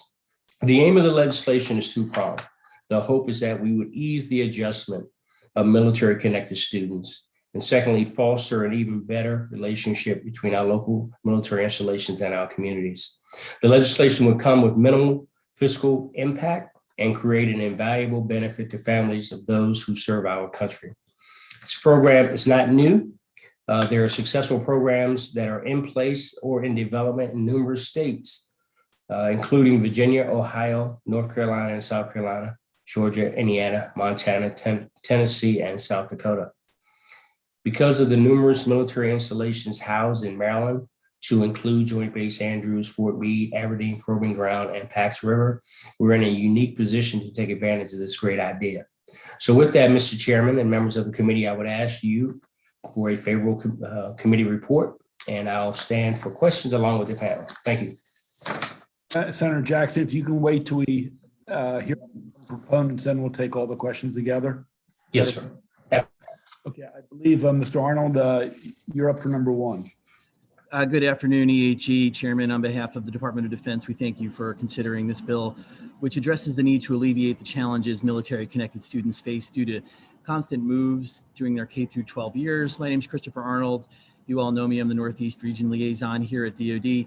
I apologize insofar as my colleagues and fellow panelists were unable to remain for the late start. However, you have received some detailed testimony and scholarly research from myself, our installation commanders, and our school liaison officers from the military departments. 28 states have already passed this approach. A study of 4 such programs by the Center for Public Research and Leadership at Columbia University reported that hundreds of schools and districts have opted into the program, and 77% of school staff surveyed report that the program has had a positive or very positive impact on their school. Relocating every 2 to 3 years, mobile military students face issues such as gaps in overlaps in curriculum, differing graduation requirements, course placement disruption, and many other hurdles when changing schools. Besides the academic issues, these students also face social and emotional challenges of relocation, such as leaving supportive social networks and activities to start new again.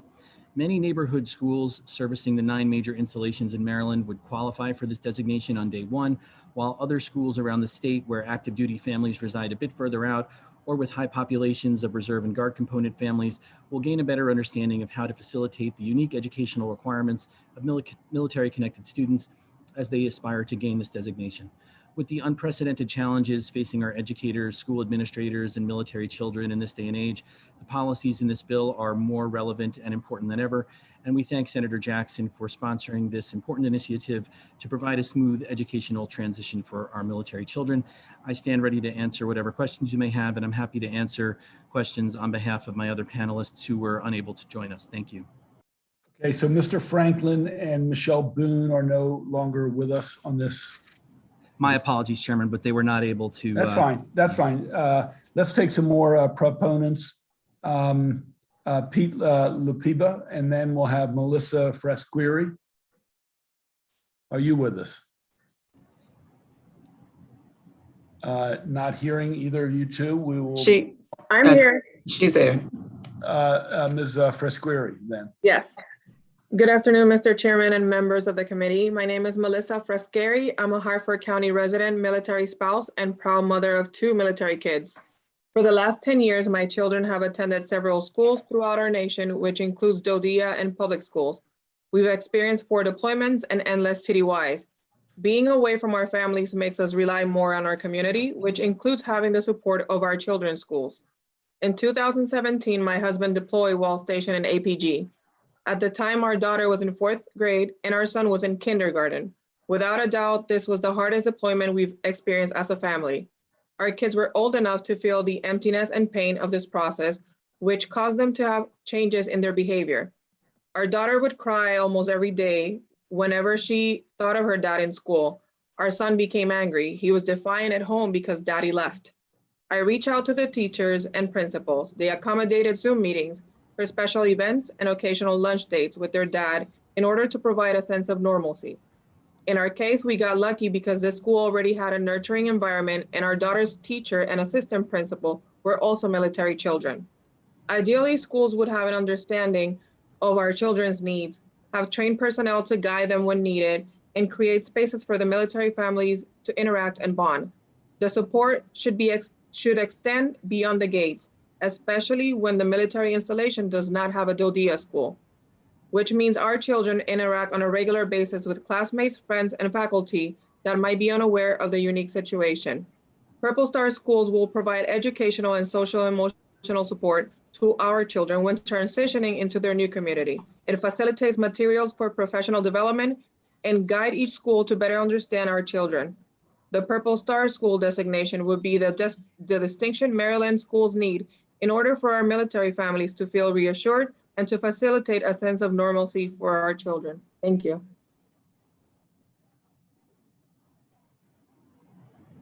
Thank you, Ms. Fresqueri. Let's get Mr. Farrell, please. Good afternoon, Mr. Chairman, and thank you for the invitation to testify. And Senator Jackson, thank you for your sponsorship. I'm Tim Farrell. I'm a retired Air Force officer, parent of 2 military-connected students, and I'm the Chief Operating Officer of the Military Child Education Coalition, also known as MSEC. We're the national advocate for the Purple Star School Designation Program, and we offer our strongest support of Senate Bill 234, its companion bill, House Bill 277, and we look forward to a positive report and eventual passage with the full Maryland General Assembly. With eventual passage of this legislation, Maryland will join the innovative and impactful precedent set by 28 other states, as Mr. Arnold and others have mentioned. Maryland and all of America's military-connected children experience academic and social and emotional challenges as they relocate to new schools due to a parent's change in duty station, but they also deal with both separations and reintegration challenges inherent to operational deployments. This has the potential to impact military readiness by degrading retention of service members and the economic viability of local communities and states that host military installations. And that's why we're strong advocates for the Purple Star School Program. Maryland, like all states, has obligations under the Interstate Compact on Educational Opportunity for Military Children, and the Purple Star School Program is essentially a best practice compendium that complements the compact and demonstrates best practice in being not only military friendly, but military ready. Purple Star School Program can also protect state revenue. DoD typically includes the quality of K-12 schools near military facilities as part of its calculus in deciding future basing and personnel decisions. And Purple Star schools foster diverse, inclusive, and supportive school environments through their initiatives and trainings which serve all students regardless of military connection. As such, MSEC can't overstate how important and beneficial this legislation will be in ensuring Maryland's optimal compliance with the Interstate Compact, but more importantly, in continuing and extending Maryland's leadership in supporting military families, which ultimately supports retention and military readiness. Thank you for the opportunity to testify, and I'm available to answer any questions.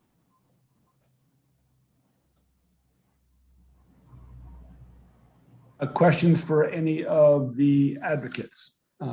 None. I thank all of you for waiting this late in the day. I believe that concludes the hearing on Senator Jackson's bill. The other are written testimony only. Thank you, Senator Jackson. Thank you, witnesses. Thank you. Hearing on that bill. Thank you, Senator. Thank you. We're home stretch. We have 3 more bills. Then we have voting session. Is Senator Lee, are you with us?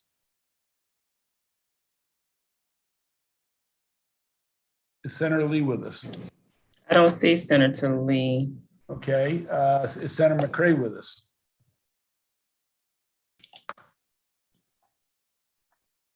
I don't see Senator McCray either. Senator, Okay. I'm sorry, if it pleases you, I'm here testifying on Senator McCray's bill, which he introduced at my request. Okay, we'd like to see if he can come on board, Mr. Henry. Welcome, obviously, to our Annapolis hearing. See if Senator McCray or Senator Lee can join us, if at all possible. If not, we'll proceed with Mr. Henry from Baltimore City. Let's pause for a moment, take a breath, drink some water, stretch.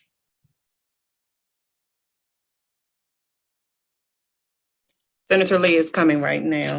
Okay, Mr. Henry, I want to put you on hold for a couple of minutes. This is a very short, there's only there are only 2 witnesses. Ms. Sweat, you're still with us? I know you've been here a long time. Yes, I am here. It's nice to have 2 computers. I can work and listen at the same time. We're pretty familiar with multitasking, yes. We'll have Senator Lee in just a moment, and then we'll be calling on you.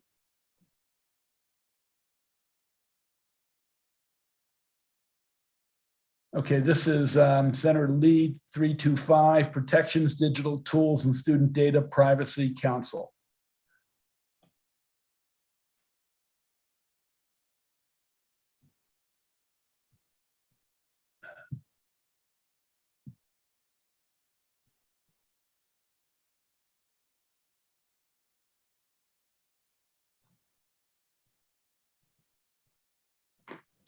There she is. Okay, Senator Lee, you're on. Welcome. 325.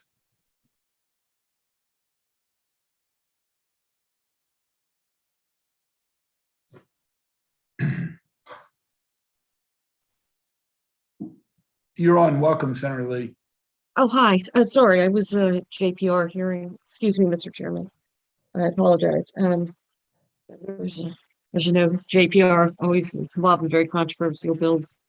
Thank you, Mr. Chairman. This bill, SB 325, combines 2 common sense measures to protect student data privacy.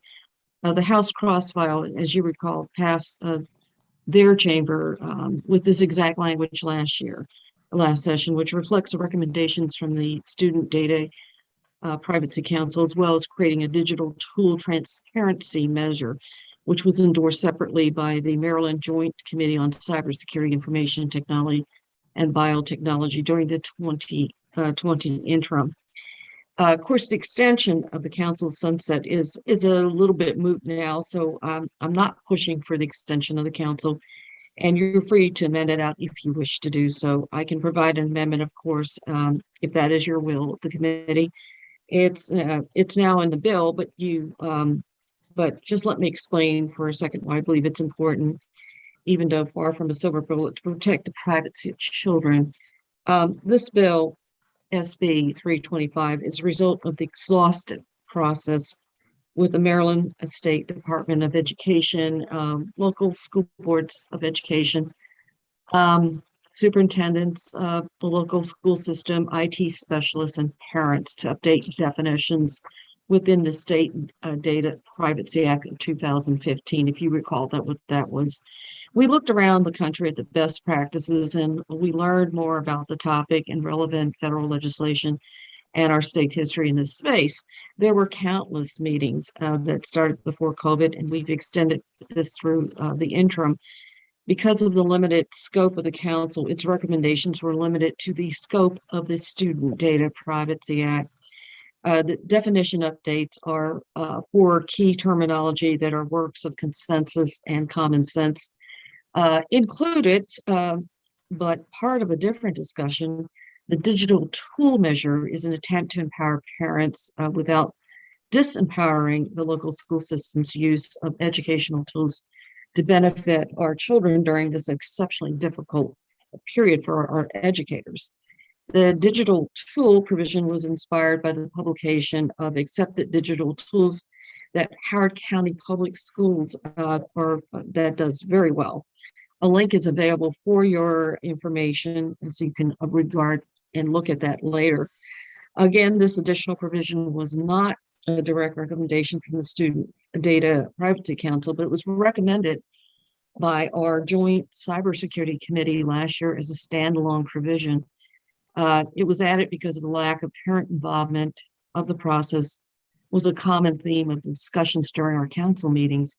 Additionally, the scope of the Student Data Privacy Act was a perennial discussion during the council meetings because of our charge was to stay within the confines of that act, which is largely limited to contracts between vendors and local school systems. And we're talking about things like Google Education, for instance, or other educational digital tool products that teachers frequently use in their educational plans.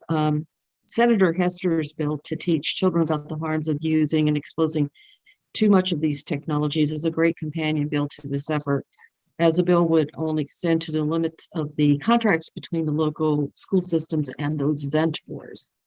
My additional provision about digital tool transparency will help empower parents who are largely left out of the student data privacy equation. This is an effort to build on the policy choices for convenience and parental consent with full and maximized transparency for better accountability and to promote the best practices across jurisdictions. So what do the definitions in this bill update? Well, first of all, covered information. Of course, this is very paramount. The bill just clarifies that educational records are defined in 7-1303, means that those official records, those files, data directly rated to a student and maintained by that school or local education agency, including but not limited to records of all materials kept in the student's folder, such as general identifying data, health data, disciplinary status, and individualized education programs and special education information, and online behavior or usage of applications when linked or linkable to a specific student, and persistent unique identifiers and confidential information as defined by the Department of Information Technology. And of course, that definition of operator includes entities that engage in institutions under the Family Education Rights and Privacy Act and processes information used for purposes or is issued at the school or by a teacher or any other employee of the public school local system or the Maryland State Department of Education's discretion. The bill updates the terminology to be in an individual or entity who engages with institutions under school official exception of the FERPA. Operator includes a division of a parent entity if that division serves education clients and does not share covered information with the parent entity. The purpose here is to ensure that benefits of data collection are limited to those who use that data to enhance educational tools, not to monetize with a parent company or affiliate. And of course, the persistent unique identifier, it's a new definition to avoid using proxy indicators to track personal information. This is necessary because there are very clever ways to get around the strict language of the current law that may allow vendors to use proxy identifiers to identify to get the back door to sell the student personal information to third parties outside that intended scope of the exception. Specifically, the list includes things like cookie identifiers, customer numbers, device identifiers, hash mail addresses, hash phone numbers, identifiers, and through probability methods, mobile ad identifiers, unique pseudonyms, and user alias. You can look at the bill. The digital tool provision is somewhat unique, but attempts to push local school systems to use similar methods, such as Howard County Public Schools, when it comes to transparency of digital educational tools. And on September 1st of every year, the department will publish a list of digital tools used by the local school systems, which they provide to the Maryland State Department of Education. Approved, known to be used, and not authorized explicitly are the three categories listed. This seems like common sense, and if not right, to codify. The Maryland State Department of Education should look at this as a policy to push internally before parents feel too far out of the loop to understand what privacy rights they're signing away. For these reasons, I respectfully request a favorable report on this bill. And it is up to you not to extend the sunset for the council. And I would like to turn it over to our witnesses. Thank you, Mr. Chairman. Thank you, Senator Lee. Ms. Sweat, please. Good afternoon, Chairman Pinsky and committee members, and thank you for having me. I also would like to thank Senator Lee for the time I had to work with her chief of staff, Mr. Michael Lohr, on the Student Data Privacy Council. I also appreciate the work of the Maryland State Department of Education, its officials, and the industry representatives that I've served with for the past 3 years. I had the pleasure of being the parent voice on the council. And while not by design, I also have a Bachelor of Science in Computer Science. So I had the unique ability to really understand what was being discussed in the council, and I could share a perspective on behalf of parents that your average parent might not be able to communicate. This is a very important piece of legislation that we must pass. And it really saddened my heart last session that we didn't get it through. With the onset of the COVID pandemic and the increased use of digital tools in our educational process, it is more important now than ever before that we protect the data and information of our children. We do not want them to become inadvertent victims of malicious intent over the internet or the sale of their information that parents didn't even realize was on the market. I support this legislation wholeheartedly. And I believe that every parent would support this, especially considering that as parents, we don't have a right to enforce our children's privacy rights should we find out that there's been a violation. So we're relying upon you, the state of Maryland, to do that for us and to ensure that our children's information doesn't end up on the black market or end up in a Google or a Meta data bank before they're of age to consent to that information being released. It is important, extremely important. And I've expressed that to you in writing. And again, I appreciate the opportunity to sit with Senator Lee and her staff and to sit with you today to share with you how important parents of public school students believe this legislation is. And I encourage you to return a favorable report. And I look forward to the Senate passing this bill this year and the House doing the same so that it can be enacted over the summer. Again, thank you. And if you have any questions, I'm more than happy to answer. Thank you, Ms. Sweat. Thank you, Senator Lee.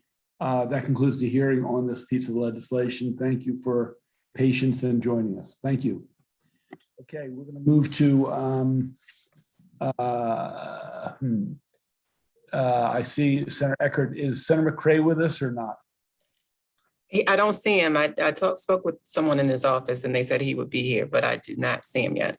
But Senator Eckert, we don't want to hold Mr. Henry from his other duties. We're going to start. Senator, if Senator Eckert's here and Senator McCray is not, you can move on. I'll wait till last. I just wanted to make sure I didn't get skipped entirely. Right. Those that are last will eventually be first. Yes. Senator Eckert, let's go to 288. This is Talbot County Board of Education election of officers. Welcome, Senator. Thank you very much, Mr. Chairman. Madam Vice Chair, and members of the EHE Committee, Education, Environmental Health Affairs Committee. This bill simply conforms the election of officers with the seating of the officers of the Talbot County Board of Education. Historically, they've elected their officers, their president and vice president, first meeting of each calendar year. Well, the Senate bill will alter that by changing that election date to be held at the last meeting of the calendar year, which is typically held in December. This would allow for their officers to have more time to prepare for the tasks they could accomplish before the start of the calendar year. This has come at the request of the Talbot County Board of Education, and they would greatly appreciate this change. And we would ask for your favorable consideration and passage of this minor change. You should have testimony from Susan Deline Botkin, who's president of the Talbot County Board of Education, in support of this initiative. Thank you very much. Thank you, Senator Eckert. Obviously, we'll need a letter from the large midshore delegate. County. If you can corral them together to get us a letter. Oh, the committee of one, I'll be glad to get you that letter. Thank you very much. It's in the mail. The staff has, Thank you. Staff has it prepared. Thank you all. Thank you, committee. That concludes the hearing for Senator Eckert's bill. Now, Senate Bill 276, Senator McCray, and we have Mr. Henry, who's been patient. Senator McCray, welcome. Thank you, Mr. Chair. Apologies for my tardiness. Thank you, Mr. Chair, Madam Vice Chair, members of the committee. I come to you on behalf of Senate Bill 276. For the record, Corey McCray, Senator for the 45th Legislative District. I'm here with the illustrious comptroller for the city of Baltimore. Mr. Chair, the comptroller brought a bill to me in reference to simply around transparency. When folks are, when our schools are being demolished, he just wants to make sure that the council is abreast of this information. This was already in policy in 2016. He served on the council. He said, Corey, we need to bring this back. We need to make sure that it does happen. I 100% agree with him and said, Mr. Comptroller, I have no problem putting that forward. It makes sense to me. I will stop the talking because it is the comptroller that's leading on this effort, but just wanted to say for full transparency that I support this bill. Thank you again. Thank you, Comptroller Henry. Thank you, Mr. Chair, honorable committee members. I want to thank Senator McCray for sponsoring this. As you know, my name is Bill Henry. I am the comptroller for Baltimore City. Although I'm here representing my citywide constituency, I myself am a proud member of the 43rd Legislative District, where we are fortunate to be represented by Senator Mary Washington. I'm appearing before you this afternoon to express my strong support for Senate Bill 276. Back when I was a councilman, several communities were unhappy with the demolition of recreation centers in the communities which relied on them, some of which are attached to school buildings. So 11 of the 15 city council members, including our current mayor, Brandon Scott, and current council president, Nick Mosby, introduced Council Bill 15590, demolition of city structures. This bill had a reasonable and simple goal to ensure that if a city agency planned to demolish a city-owned building, it must first provide a 30-day notice to the city council. This gives council members the opportunity to consider the planned demolition and its impact on the surrounding community, and allows time for elected officials to address any concerns they may be aware of or that they may expect to be raised by their constituents. The quintessentially local solution for a local issue, and it was enacted in February of 2016. However, during the 2016 General Assembly session, House Bill 36, the Rebuilding Baltimore City Communities Act of 2016, was introduced as enabling legislation to allow Baltimore City to grant a property tax credit for the construction of a new home or rehabilitation of a vacant home in neighborhoods with high numbers of vacant dwellings. On the last day of session, the conference committee for HB 36 added an amendment to exempt buildings owned by the city public school system from local notice requirements. This amendment, whether intended or not, effectively created an end run around a local law that my former colleagues and I definitely intended to address a fundamentally local issue. Since then, I've been elected as the first new city comptroller in 25 years, And in this position, I now oversee the city's Department of Real Estate, which is charged with a wide range of functions relating to city-owned real property, including school buildings. As one of the primary stewards of city property and a citywide elected fiscal watchdog, I have a duty to my constituents to make sure that any disposal of city property is properly vetted through a publicly transparent process.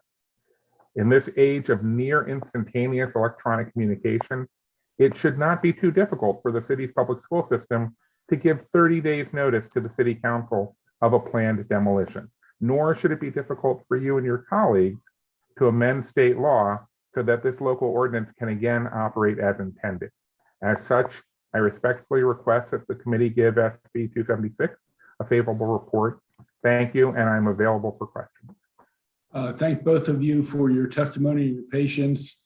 Senator McCray, we will at some point need a letter from the delegation, which I'm sure you can handle and work out. I don't see any questions. It's pretty straightforward. Thank you both for your testimony. That concludes the hearing on Senator McCray's bill. Committee, that concludes our hearings today. It is 4:30. We will meet here at 4:45 promptly for a voting session. So again, stretch your legs, get some tea or whatever, gather your files or your computer, and we'll meet in the committee room at 4:45. We're adjourned. I just wanted to thank everyone again for letting me speak today. Thank you, Ms. Frazier. We appreciate your patience.